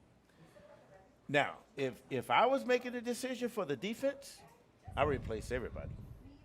I replace all the coaches. And I got to add in strength and conditioning also. Well, yeah, okay, but okay. You could go ahead and add him in, but We got to get strong. We got. Yeah, to get strong. yeah. But you gotta. If you want them to get strong, you got to give them more food. They need a table. Yeah, but we also gotta we have a bona fide gym or a weight room. Yeah, we do. We gotta We do. you know. Because I've seen some other SWAC schools, and if you see what they eat, So you saying we eating good? We eating comparable. yeah. We really are. That ain't good though. Well, because I saw something the other day that would be like this. I mean, the food's great here, but this would be 5-star to what I've seen. Oh yeah. my God. Yeah. All right. Yeah. But again, I would still replace everybody on the defensive side. Yeah. I wouldn't keep anybody. Eric Reed said he felt that, Ralph. Yeah, I think everybody did. Yeah. I mean, Yeah, it's unquestioned that we have to play better Yes. on the other side of the football. Yes. You know, it's not fair to make your offense have to go out and carry the load every single week. And At 24-9, we should have destroyed them. yeah, you should have been able to keep 24 and still win that game and not have to, like you said, technically score one more touchdown and you can put them to sleep. play Yeah. football. That's it. Play manageable football. And run your offense and keep the clock moving. Just Right. shorten the game. Right. But we have seen this realistically for 3 years with 3 our years. defense. Yep. The first year, we really didn't get a good recruitment year, so I'm not going to hold them to that. We were just small everywhere because we were manufacturing a roster Pretty on the much, defensive yeah. side. But last year and this year, we had talent. We just didn't execute the scheme that we were trying to run, and there should never be that many busts in your secondary or your defensive schemes. So I say all of that to say that it's incumbent upon for us, if we're going to take the next step, to balance this thing out and get this defensive scheme and defensive coaching staff corrected. I ran some numbers. I didn't want to get deep into them tonight, but on the pace we are right now, the last 2 years, the numbers represent the worst defenses that Bethune-Cookman has had in over 50 years. Wow. And I've even taken out, this year I took out FIU and Miami. because Right. I took it out to balance it out. We played 12 games. Back Right. then we played 10 games. So I wanted to be kind of even. But we've got to be better than that. I mean, you know. if you take Mississippi Valley, and I'm just using them as an example, they were 1-7 in conference. They gained over 500 yards against that defense. Over 500 yards. In fact, I don't think anybody we played in the SWAC conference gained less than 450. You can't give up that many yards and win games. No. No. So, I mean, I just think, I think it's, if you're going to be satisfied with 6-6 and the fact that You could have won more you could games. have you could have easily won more games, along with the fact that now going into next year, this will be truly officially Raymond's, Coach Woody's third recruitment class. Exactly. Because I'm not counting that first class because he got in really late. And so by the third year, those guys are juniors. If we get them stronger and we shore up some components of our game, particularly on the defensive side, we'll be better. We're better than 6-6. Oh, of course we are. Yeah, and I guess I don't mean to. I think it needs to be said. My personal feeling when the season started, I felt good that we had 2 senior quarterbacks. Yes. I really felt good, Yeah. and I thought that both of them had a skill set that they could That help could us. have, You know, yeah. really. But I thought we would play them interchangeably. You know, and so if you stop and think about it, Cam got his opportunity because of a bad first half At at South South Carolina Carolina State, Yep. and he found lightning in the bottle, and he had it going. Well, Cam got his opportunity back because when we went to FIU, he started out and he missed some throws early down the stretch on those first downs. Granted, he was playing FIU, But again- and then they put Timmy in the game. But again, I personally thought you needed to play them In a- together Yep. in a team Like we, in all like, the games. like we did Brim and Williams. Right. I mean, literally. And that's what needed to happen. You know, the sum of the collective is what made the quarterback room really look good. But I felt like when you play a whole schedule, you play 12 games, as a coaching staff, by the time you get to the midway point of the season, and after we had upset Bama A&M and we knocked off Southern, we played a good game against Bama State, but we Right. just didn't have the defense to, Yeah, to really yeah. Didn't have support the us. defense. Yeah. And then Ralph kept mentioning the break. We had the bye, and then when we came back from the bye, we sputtered. Yeah. We sputtered literally all the way home. We sure and did. and we sputtered against our homecoming against Pine Bluff. We sputtered against Valley because Valley showed up with an offense that day and scared us all to death. and then now you're still in the mix. And I figured, well, these last 3 games we talked about in November, we need to get a mixture of both of these guys playing and find out who is going to be the guy that takes us That's there. going to go down they- the stretch. Right. They decided that the staff decided to go with Cam in the Grambling game and you know, for the most part, and also all the way against Jackson. So we get to see Timmy in the money game, but I really felt that this ball club, for as poorly as we played defensively, we should have won all 3 of those games in November. In November, Because yeah. did you see how bad Grambling looked against Southern? Yeah. And people calling Grambling had no business. no business, none business. at all, No. none at all. They was not that good. So And we actually should have beat Jackson State. oh, well, if you had told any of us we were going to get the game that Jackson gave us, Yeah. for us to be in the ball game like we were in the ball game with a chance to win. But again, I thought that.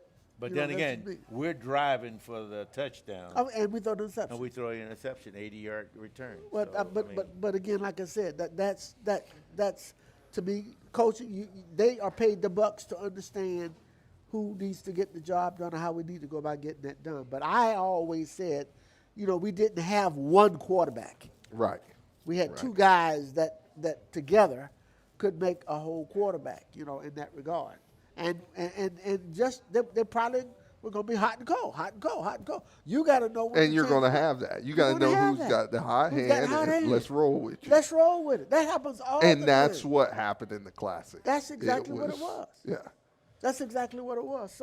So we weren't that far off. No. One thing we know that offensively, we got a concept about what we're trying to do offensively, and it works, and it caught people's attention.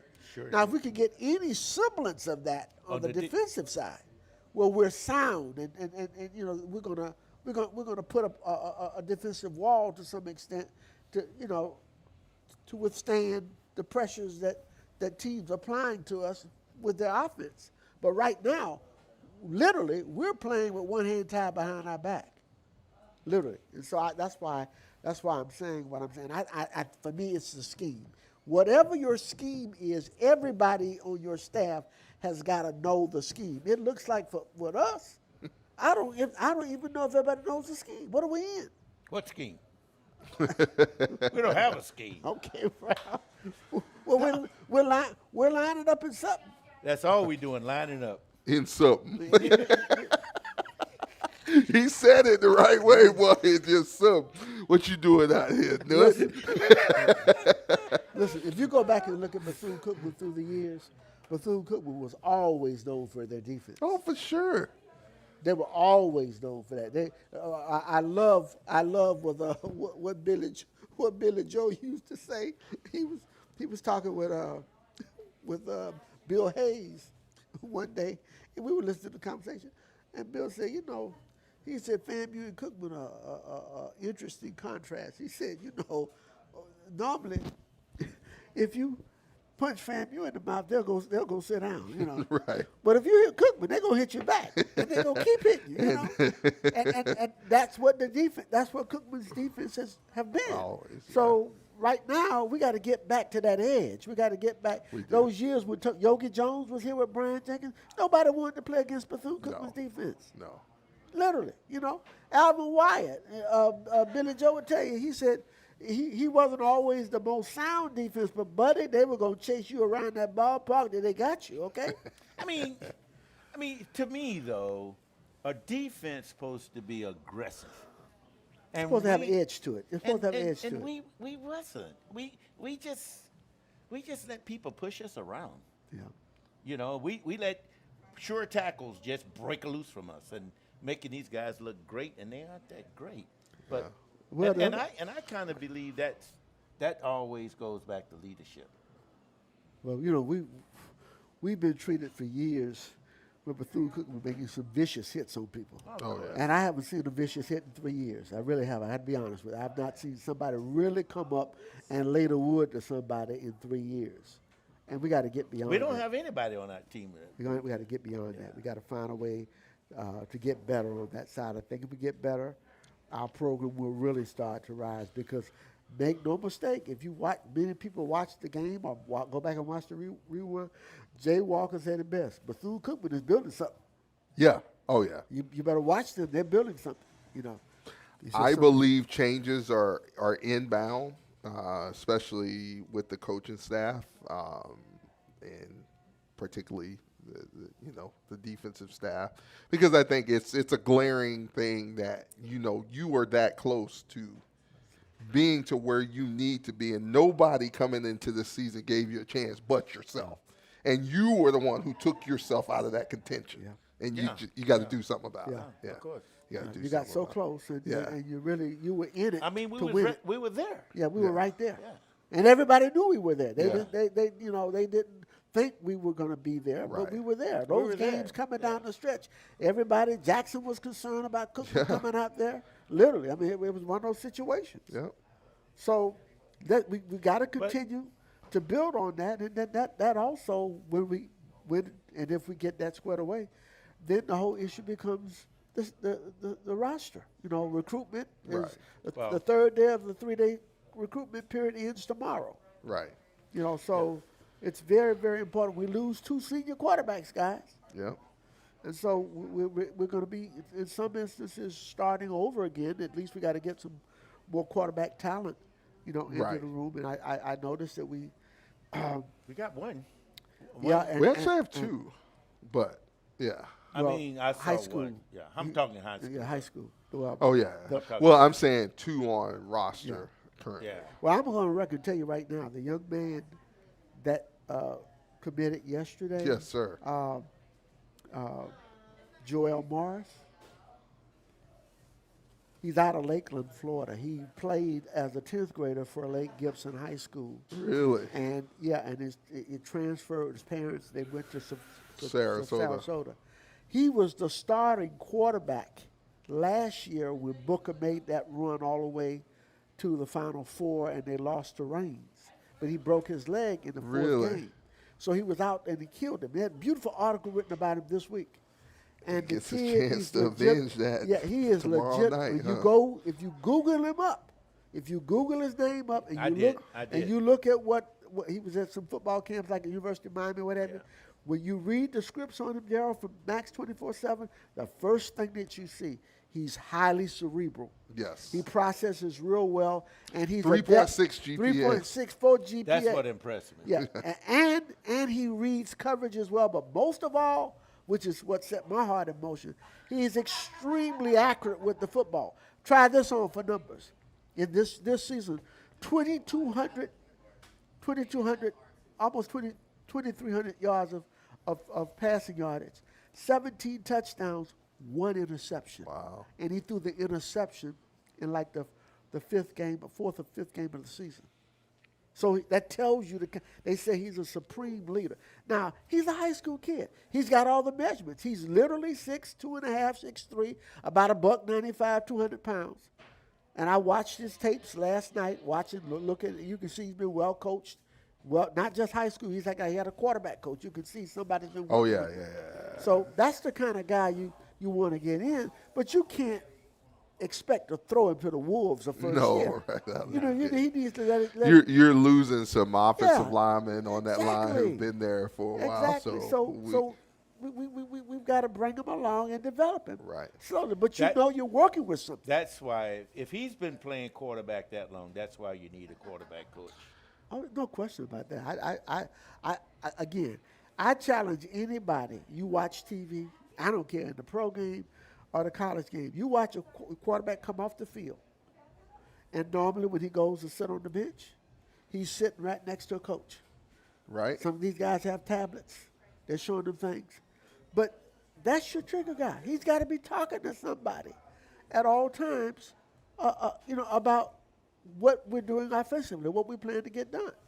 And so I just see other coaching staffs who have quarterback coaches. Now, ideally, you would think you'd like to get the quarterback coach to be the offensive coordinator, but sometimes it doesn't happen that way. You need to really have a coach in here who works with the quarterbacks. But you know what, though, and I 100% agree with you. But, boy, I tell you, the thing that scares me is getting some defensive coaches. That's what we need. We got the players. Well, we're saying that there's changes being made. There are, like I said, the glaring thing was that's what you have to address. Because that's what kept you out of, like I said, it kept you out of contention. We should be going to Atlanta. I know, right? Yeah. I mean, if you look at our defense. Well, actually, somebody Prairie View should have been coming to Daytona. Yeah. You know? Yeah, literally. If it would have gone as we had planned Yeah, it, you know. yeah. But if you look at you don't in NIL, you don't want to get ahead of yourself because I don't really know who all is doing what right now. But And you know what? we won't know. You won't know until the second one Yeah, to close. exactly. I mean, because all these street lawyers are talking to these kids and leading them astray, and you don't know what's going to happen. I love the fact that we're signing some local kids. Yes, definitely. That's definitely, to me. Definitely. To me, that's the biggie. Definitely. And when I say local kids, and I've been saying this for a long time, we got to get in that DeLand market. DeLand is too close to us for us not to be getting more kids out of DeLand. Guys, you said it a few minutes ago. Let's talk about NIL for a moment and how important it is to the whole scheme of it. You can't get away. You can't get away from it. It will. Yes, the portal will kill you. It'll help you, but it'll also kill you. The NIL will destroy you. I mean, but no, seriously. For sure. I don't think people take NIL seriously enough. No, they don't. They're not educated enough, and that's. We spent all last year talking about the impact it's going to have on FCS schools, and now we're starting to see it. Oh, very much so. I mean, if I think this is my opinion. I think you should give to your school, but you also should give to your school NIL. You have to. You got to do it. You got to join one of the collectives or help them out because that's the only way that you retain players. And when you do lose them to graduation or you have the school. Okay, let's put it for example. All right. You had a player, hypothetically, who put up, 30, 800 some yards, let's say, all purpose yards, right? And so you got a bigger school, a group of 4, Power 5, who has endless NIL. Their revenue share is about $20.5 million. And no HBCU can hang with that, but you should be able to at least, hey man, you made your name here. This is what we're able to help you out with. And just stay here and continue to make your name here. Have your name up on the stadium. Have your name up on the building. But it's not being done. But and again, I think that'll work for some of the kids. But you got to remember now, these kids are a little bit different. Oh, for sure. And every guy who we've seen, and Jerry can tell you this, every guy that we have seen over the last few days who saying they're entered the transfer portal, if you want to contact me, get in contact with my agent. And Jerry just said it right there. City lawyers. Yeah. It's street guys who, guys, you can be, if that's the case and a school is going to offer you that type of money, they will contact you directly. You're giving 20%. You're giving 20% to that agent for doing something that was going to happen anyway. It's going to happen anyway. Yeah. But see, because these coaches have to keep their jobs, and they know how much money they got in NIL. But a lot of the parents don't understand that, though. Some guy come talking slick with them, and they thought, yeah, I want to get the best for my baby. Right.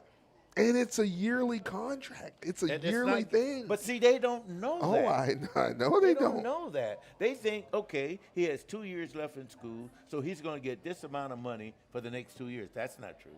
No. Because if next year, let's say hypothetically, he goes to school C, but he doesn't play, he ain't getting nothing next year. So I come to Ralph and I say, you're the type of player who could get up to $100,000. I'm telling you this. And so automatically your mind goes to man, if I go over here, I can get $100,000. I'm driving a Corvette. Well, see, But But I ainain't gave that to you in writing. I got you over there, and then it's but you promised it to me. well, Mr. Smith, my job is on the line, and I got to put the best player out there on the field, and that's what's going to happen. So, Well, I go mean, sit over there on that bench. but I mean, if you just look at the kids that we lost last year, Oh, for sure. For sure. and we sort of begged them kids not to go. And we say, it technically speaking, one actually played. And when we're talking about play, we ain't talking about you get out there and clean up duty. No, he was a kicker. Yeah. Made all conference. Yeah, he was a kicker. somewhere in the greater scheme of this, especially for HBCUs, they're going to have to develop departments, offices inside. You're going to have to. Whether it's with compliance or whatever, but somebody's going to have to begin to educate your current roster about the ills of NIL. Yes. And it can't be a one-shot pitch. You got to talk about this. Because realistically, we're only just a year two of this, okay? Yeah. It's going to get worse. It's going And oh, we- absolutely. And it's going to get more sophisticated. Oh, yeah. We brought, as a Gridiron Club, we brought a team of people in the first year to, actually explain it to them. But Yeah. like you said, if you don't have some people internally who are drilling that every day and who are dealing with it every day, I understand what the nation is trying to do. And they're talking about, okay, if you get an NIL deal, come to the clearinghouse and let us know your NIL deal. Nah. But That ain't gonna get it. but the people that needs to understand NIL are really not taking it that seriously, and that's our administrators. Right. They aren't taking it that seriously. However, Well- there is somebody on our campus that is taking NIL, and I'm not going to call any names, that is taking NIL seriously, and he's making sure that his folks is being taken care of. I'm not calling any names. But at some point in time, The method of equipment they use, is it dark brown or almost orange? I'm gonna let the audience guess. this is the new battleground, and It you know, is. it reminds me of a lot of when I was broadcasting in Bethune, and we'd have recruitment days, the old-fashioned way we bring people in on, the weekends and talk. Right, with them. right. And we talk with the parents. We have a pitch for them as well, and I know the portal has changed. The NIL is rapidly evolving and going through change, but the parents. See, I'm picturing myself right now if I were an athlete, which I was not. But there's no way I'd have been pulling any trigger without talking to my mom and dad, because those were the adults in the room, and I know how they felt about education. And no amount of money. I tell you what my dad told me about going to PWI. You can go in if you want to, but your pork chop money is going to a HBCU, okay? That's where I'm going to send my money. Right. And so we need to have parents understand that we're not trying to deny their kids money. No. We're just trying to make sure that they're making the best possible informative decision that they can make. Because too often right now, this is almost like legalized drugs on the street. Pretty much. Which is what's Yeah, going it on is. with these It is. street corner hustlers talking to these kids. What I tried to do is to research and see whether or not the other conferences and FCS is going through the same thing that we're going through, because every year we're losing people. Well, We're losing people. in the FCS, yes, because all FCS schools are paying for the revenue share for the FBS Yeah, schools. and they're paying for the revenue share. And their budget, like I say, just for the revenue share is $20.5 million if you can get up to that. I mean, like we discussed the other year, Marvin Harrison his son was asked to stay at Ohio State and offered $20 million. Yep. Remember that well. Remember that well. Well, they aren't going to get $20 million at Bethune-Cookman. No, but if we had, seriously though, if we had $20,000, you could better retain guys. Of course, yeah.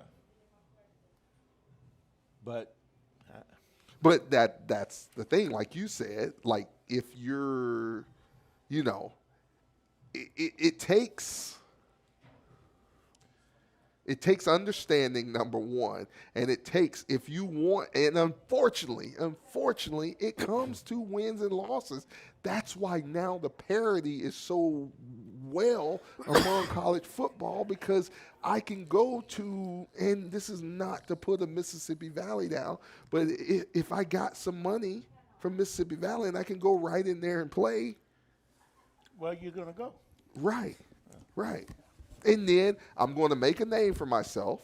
And then once I build up that name for myself, because it's name, image, and likeness, right? Then I'm going to go to the next highest bidder. But the interesting thing is, though, a lot of these kids in FCS, the reason they didn't go to a Power 5 is because they were either too short or didn't weigh enough. And their size haven't changed. It's still the same size. Right. It's still the same size, though. Right. So, what goes? Everything's still the same.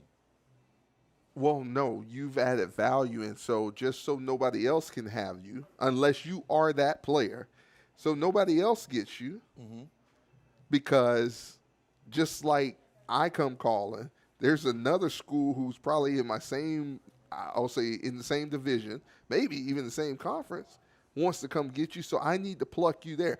You're not going to play for me. Do you remember the kid we spoke with last year? He had been to 3 different colleges, and we were talking to him about coming to Bethune, but he had no stats. Right. And he said, you're going to have to give me $4,000 a month. Well, you're no stats. you're overvaluing yourself, and then somebody told you. That's the point. Somebody told you that you can go get that. Yeah. Again. We're talking, and Jerry said it, and discussions going on over in the comment area right now. But it's like, oh man, you're a dog. Just because somebody said it, that's not what a lot of these college coaches are looking at, though. You're a dog in your own right, but when it comes down to my job,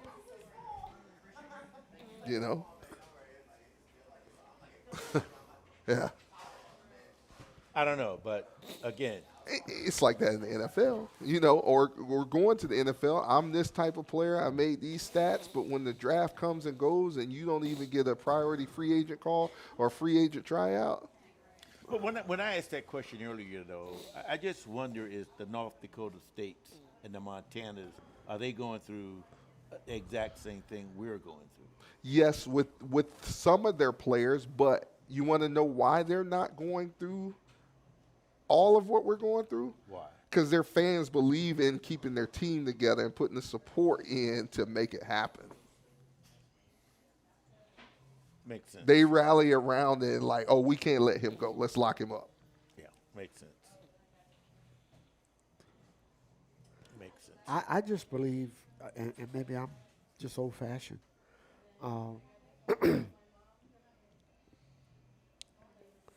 that there's still a lot of football players who value a degree from an HBCU. Yes.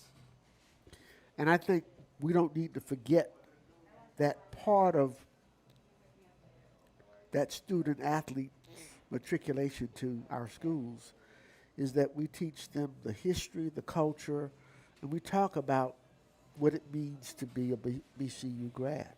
And that, again, is something that the college should be offering in compliance or some Yeah. academic support. But with those kind of kids, it may not even come down to money. But they understand the importance of a degree, because the day is over. If you can play today, as the old adage, if you can build a better mousetrap, than your neighbor, it doesn't matter whether you build your house in the woods. The world will make a beating path to your door to find you.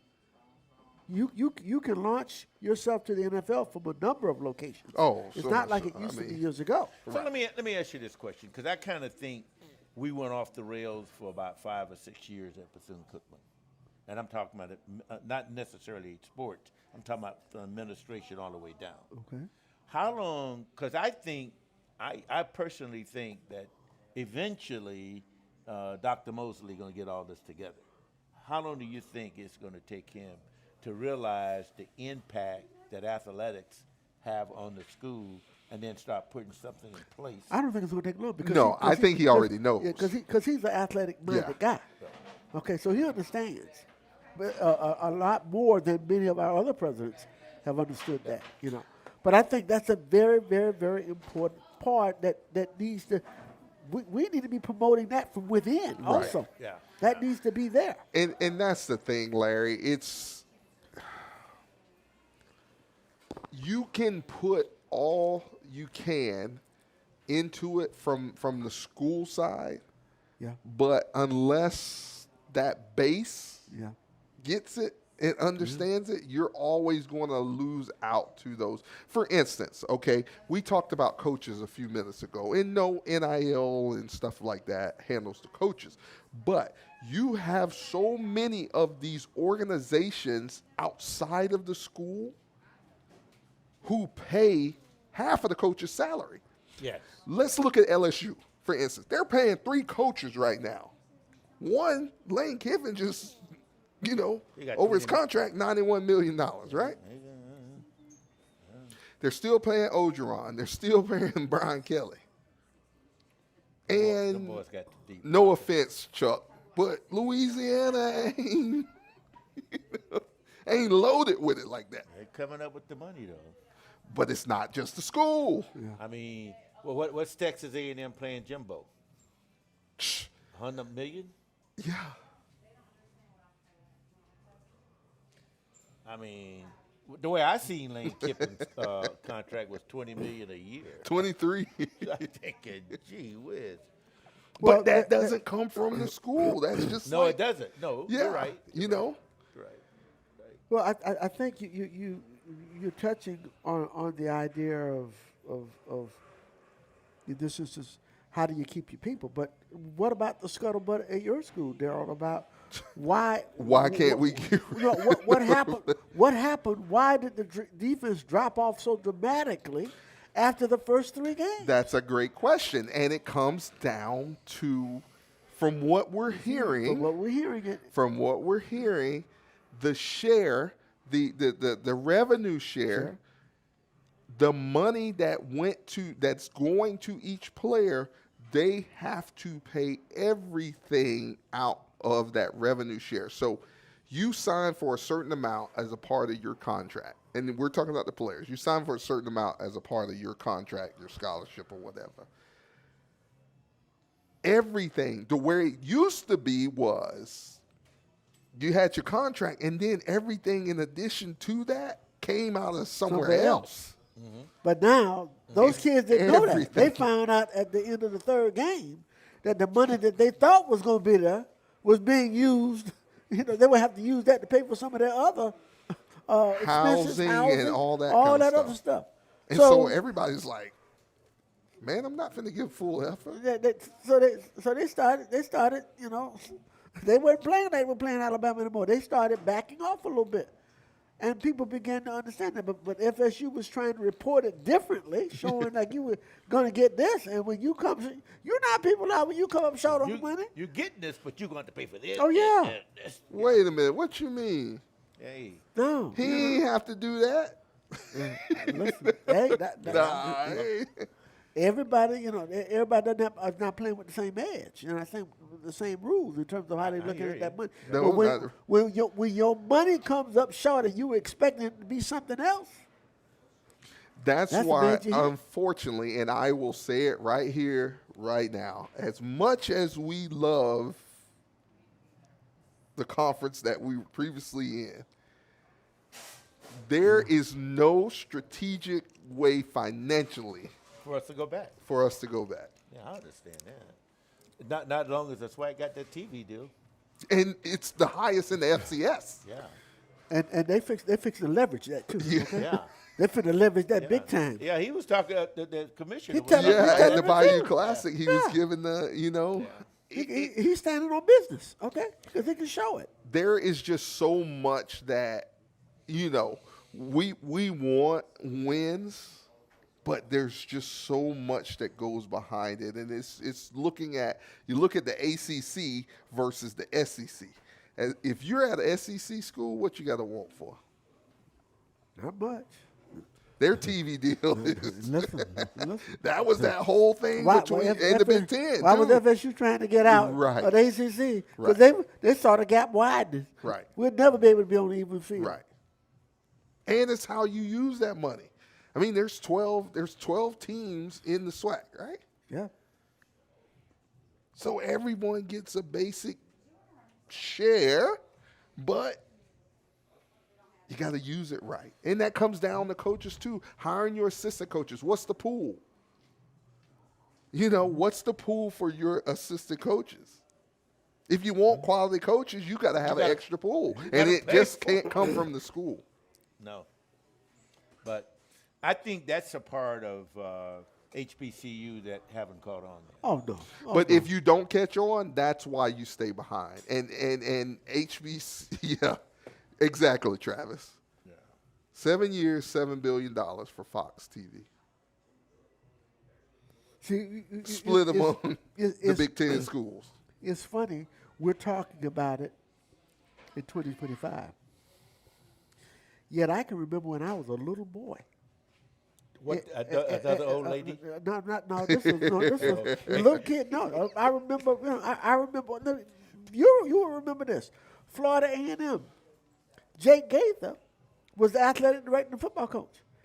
Jake, you came up one year missing $175,000 back in the 60s. They thought the money had been taken. Jake just took that money and he was bringing football players in on the basketball scholarship, baseball scholarship. But Jake could do that. Right, right. He was the father. He could do all of that. Wow. But it was a form of what we're talking about NIL right now. It is. That's basically what it was. Wow. When you went to Florida A&M back in the day, like many colleges, not Bethune-Cookman, but like many of the big blue bloods, when you went to FAMU, you were put in the pit. Now, everybody had to go in the pit. You may stay in the pit 2 years. Until you get out the pit, your clock ain't starting to run you yet. ain't done nothing. They had grown men in there who was in the pit for 4 years before they even got on the roster. But Jake had them like a farm system. He was training them, literally, and he was funding them. He was feeding them. They had dormitory rooms, all of that. But nobody questioned that money. I mean, they saw how much money he was, but he was Jake Gaither. But they had a big scandal going on. Jake said, "Wasn't no money stolen." He said, "I got some boys who play both sports. I'm paying them out of both accounts."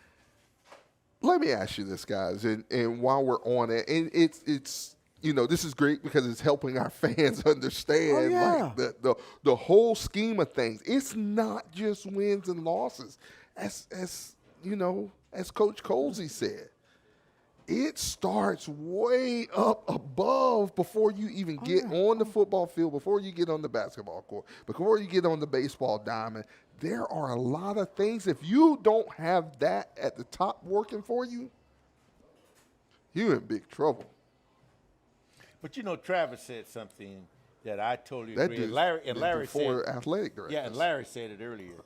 You gotta do a better job of recruiting kids for the culture. That's it. I mean, literally. I totally agree with that. That has to be a part of your message. Yeah.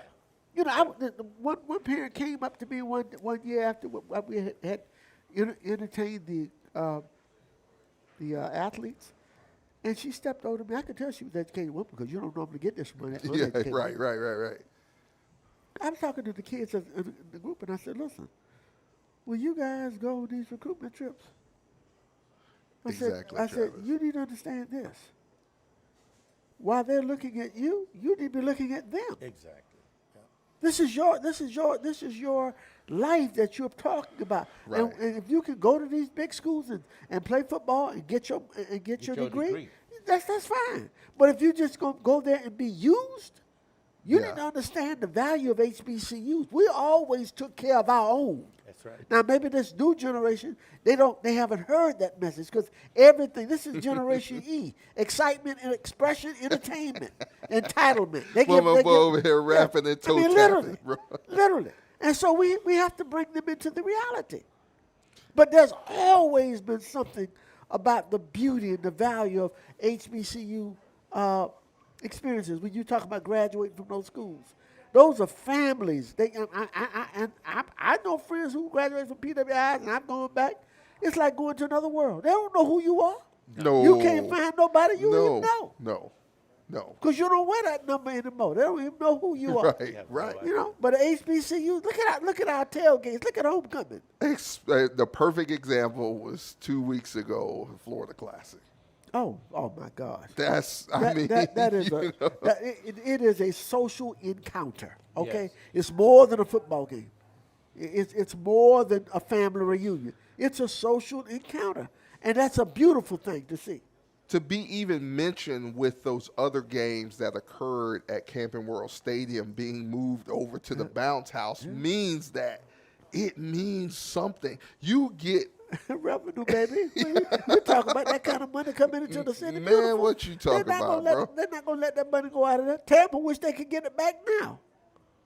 But that's what we have to capitalize on. We have to. And make certain that our kids understand. Like, my dad used to say this all the time. I didn't always understand. He said, "Larry, all money ain't good money." I said, "Really? If it spends, it's good, you know." But he was trying to send a message to me, and really and truly, we need to understand. There's some things in life that are more important than money. Money, yes. Much more important. There's a lot of things. Of course. Of course.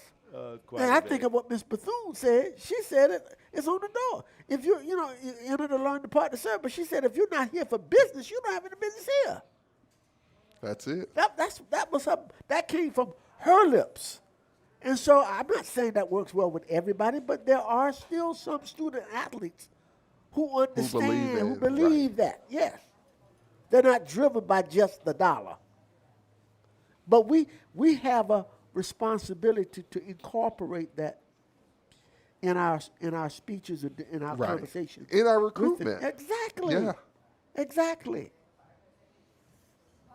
And it's just because we can't break the trend doesn't mean that you stop doing it. That's true. Yeah. We have to. You want players to come to Bethune-Cookman to play football or any sport. Yeah. Come rich history. Look at what happened in the gymnasium just a few weeks ago. I saw a piece about a month ago where Chennis Berry brought in all the old players from South Carolina State from years back to talk with his team. And he also brought in the legendary football coach, Willie Jeffries. Willie Jeffries, yeah. He brought everybody. But you have to use your history. I totally agree with you. You have to use that. And so I think I grew up around Bethune-Cookman. Every time I go on more gymnasium right now, even though they painted it up, I know every nook and cranny in that gym. Even though we made it look good for first take. Literally. I mean, the locker rooms, all of it. As a little kid, all my life, spent in there, And so it has never left me. And I'm not trying to take somebody down memory lane, but the idea is that it means more to you. It means more. And I could have gone to almost any college that I wanted to. I had the grades to do that and the family support to do that. And I said, but my mom and dad, they set me down and they explained to me. They said, Larry, we finished from HBCUs. And if it was good enough for us, it's good enough for you. So true. And I heard them, and that was the end of that conversation. But our kids today have to grow up so much faster. They don't get the kind of intel and information that they need to get to help them make the critical decisions.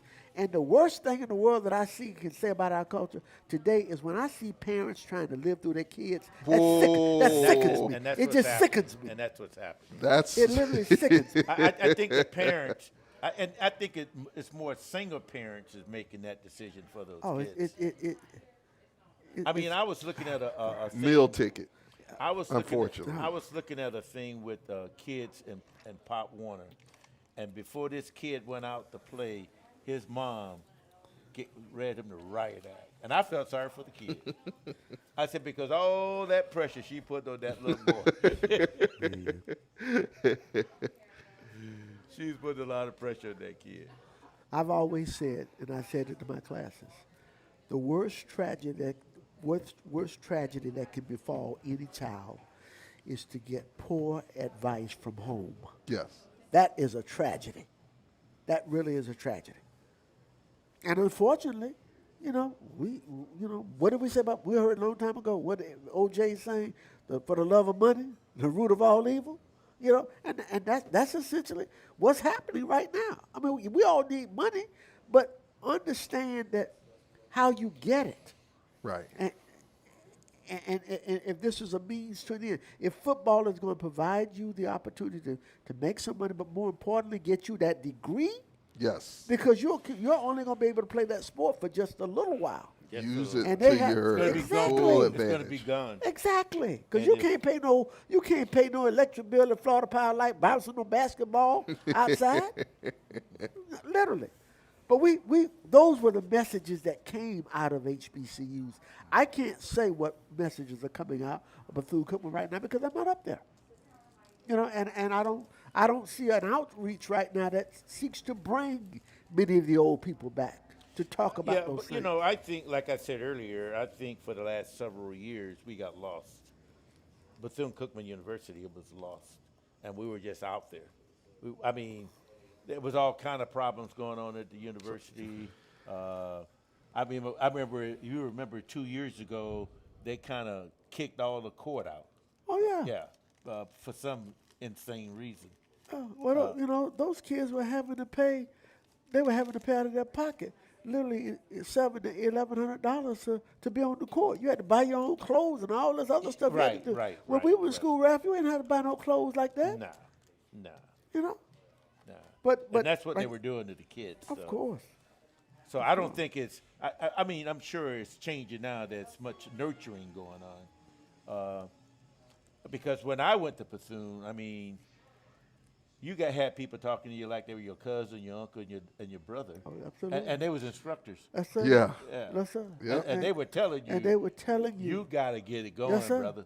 Yes, sir. Yeah. They were making it real clear to you, okay? As the I'm people not used going to to- let you fail. No, Yeah, they, that's they, right. they were going to get Yeah. the butter from the duck. Okay? Yes, sir. Yeah. Yes, sir. And They you were, knew that. And they were serious as a heart attack. Too. Yes, they were. Yeah. Yeah. So And I don't know if that's going on anymore. I don't.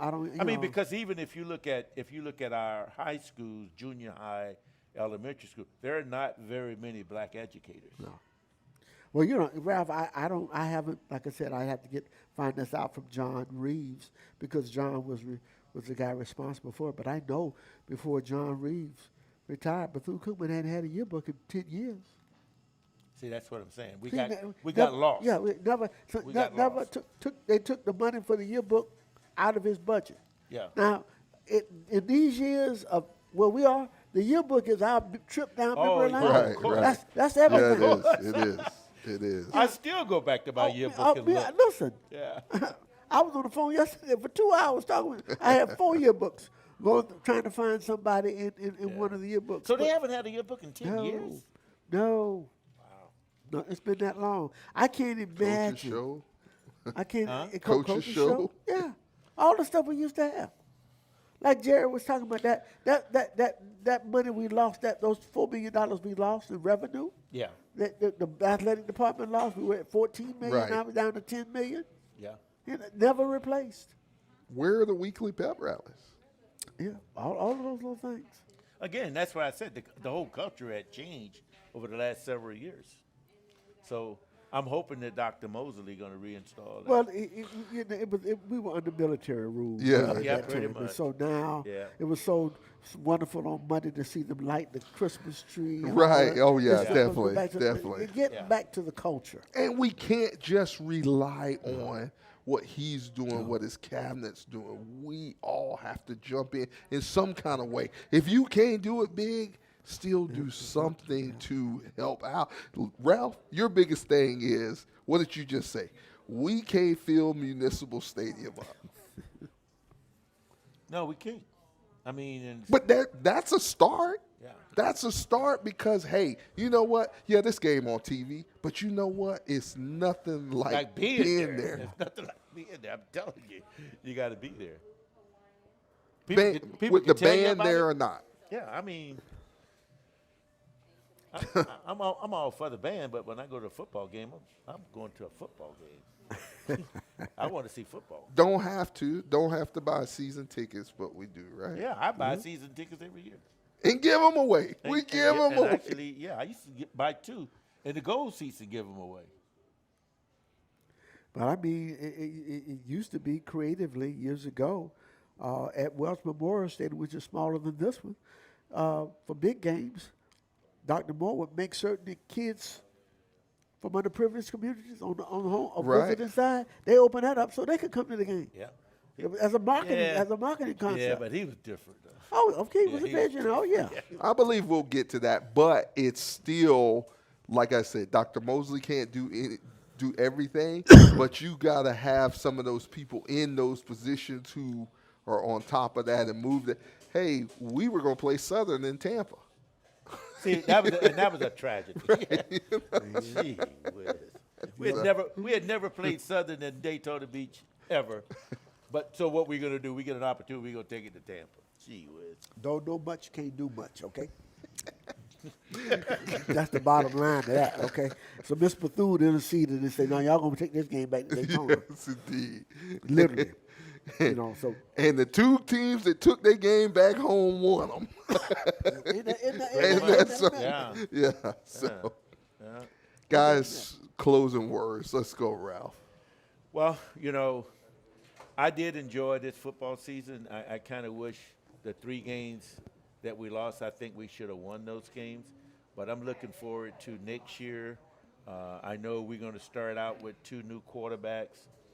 But I think we're going to have a good year. I think we're going to have an excellent year, actually. If you look at the 9 players that we've already recruited, I think things are on the upside. I think we're looking good. I'm looking forward to it. Can you get Coach Woodard to stop practicing at 5 o'clock in the morning?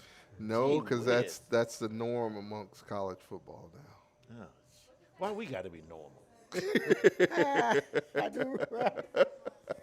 Well, I said, well, we can't be abnormal. Literally. Ralph, you just got to bring your boat with you to practice and then leave. I ain't getting up that early. I ain't getting up that Ralph get that boat, he going to find some water. Yes, That's sir. what we're going to do, buddy. I'm going to the water. He's going to the water. Larry, closing words. Yeah, I think it's been a very eventful year. And I'm so happy that we were able to break even, 6-6. I am looking forward to the next edition of this. Hopefully, after we see what our current roster still looks like. Yes, sir. But we saw some building blocks in place, and I just hope we continue, particularly getting the other side of the football corrected, like you're talking about with the defensive staff. But we're in a much brighter position than we've been in a long time, and we need to continue to grow in that respect. So I think the next big thing will be, as I said, re-recruiting the team to see who's staying, who's leaving. The ones who are leaving, we give them our blessings, and hopefully, if there's a problem and they do it the right way, they're able to come back. The other thing is recruitment. And I Yes. know that that's one of Raymond Woody's strong Biggest, calling yeah, cards. I know, I don't know what time you're going to get to bed tonight. When I walked in today, you and Woody was talking about calling somebody Yeah, tonight at 10 o'clock. he say I don't sleep. Yeah, okay. Woods the owl. Okay. And neither do I. Yeah, I hear you. But The only reason you don't sleep because he's keeping you up. I know. He's keeping. yeah, He got nobody to talk to. But I will say this to each one of us and the fans out there. This year, at this point in time, because of the success we've had this year, it has turned into an absolute madhouse with recruiting with persons who are interested in coming to Bethune-Cookman University to play football. it's a real good time to be a Wildcat. It really is. It is. And he said he said something huge that you gotta strike the iron while it's That's hot. right. And right now we're rolling in the heat. Exactly. And you gotta keep it pushing, you gotta keep it moving. We have to do our job to support that program, every program we have here, and keep on pushing it forward because at the end of the day, it's about us. And we did, you know what? I can't tell you how many times I get calls relative to the way you're talking about. We did alumni Yes. who yes. in their areas see talent or see kids that might be interested in football or contacting the college to notify them of some players in their area who may have interest or no interest. I don't know. But Bethune-Cookman has always gotten by like that. That was Yes. always the way we did Yeah. things. And so while the worm is turning right now in our favor, we don't need to lose that momentum. And No. we need to, You gotta keep it going. capitalize I'm on so happy when you said that little Alabama A&M and Bama State, they're losing players left and right. So yeah, and- maybe everybody's going through it, poor those guys that we beat a few weeks ago. They're going through it terribly. yeah. Yeah, they're going through You all know, that, yeah. so it's Well, while you got it, while you got the momentum, keep it moving. I think those guys on the highest of Seven Hills, they don't care if it burns down. No, sir. Until they get their guy. That they in there. really want Oh, in yeah, there. Yeah. that's where they are right now. So they've completely shut everything, Yeah. off in that regard. But They again, have. that's It's our team. coasting. It's just look, It's coasting. They're rolling on Out in, of gas. in that regard. Yeah. But this is a fun time of year. It really is. I'm not used to getting used to the new recruitment, the old-fashioned days Right, that I right. used to look at now. But you got 2 signing days or 2 signing periods, and then you got the the portal and what have you. And so you got to be stellar in all of those areas and be aware of what's going on. But most importantly, we know that Coach Woody can recruit. We Right. know that he can bring talent in. Yes. And so we're not devoid of that. We just got to continue and try to help him. Yeah. Try to help him. And get what he needs. get him here and maintain him here. Yeah, That's the literally. biggest thing. And Literally from that standpoint. So I'm happy to be sitting here knowing that we did finish 6-6 and we had a lot of excitement and man, I A lot of looked, cussing, too. I looked at my pork chop bill and my food bill. I was like, wait a minute. I said, I I knew "Wait." we weren't gonna get away with No, without I talking looked, about food. But I looked at my food expense bill. I said, well, wait a minute, it's just you. What's going on here? And I started thinking about how many pork chops. well, look here. Well, look here, we ate a hog this year. yes, sir. We ate up some food, Well, it was our best season in several years and our best food season. Yeah, It was well, that. yeah, It was that, guys. Tailgates was on fire. Yeah, was that. they were really good, and all we can do is look and hope for the best for the future, Yes, and so indeed. we continue to do that. But it shook me up when I looked at it. I was like, wait a minute, what's going on, So hopefully we'll see where we stand in the second semester with recruitment, and we'll be able to give some updates about what's And going on. guys, we're going to be here for it, as we said. As Coach said, strike the iron while it's hot. Yeah.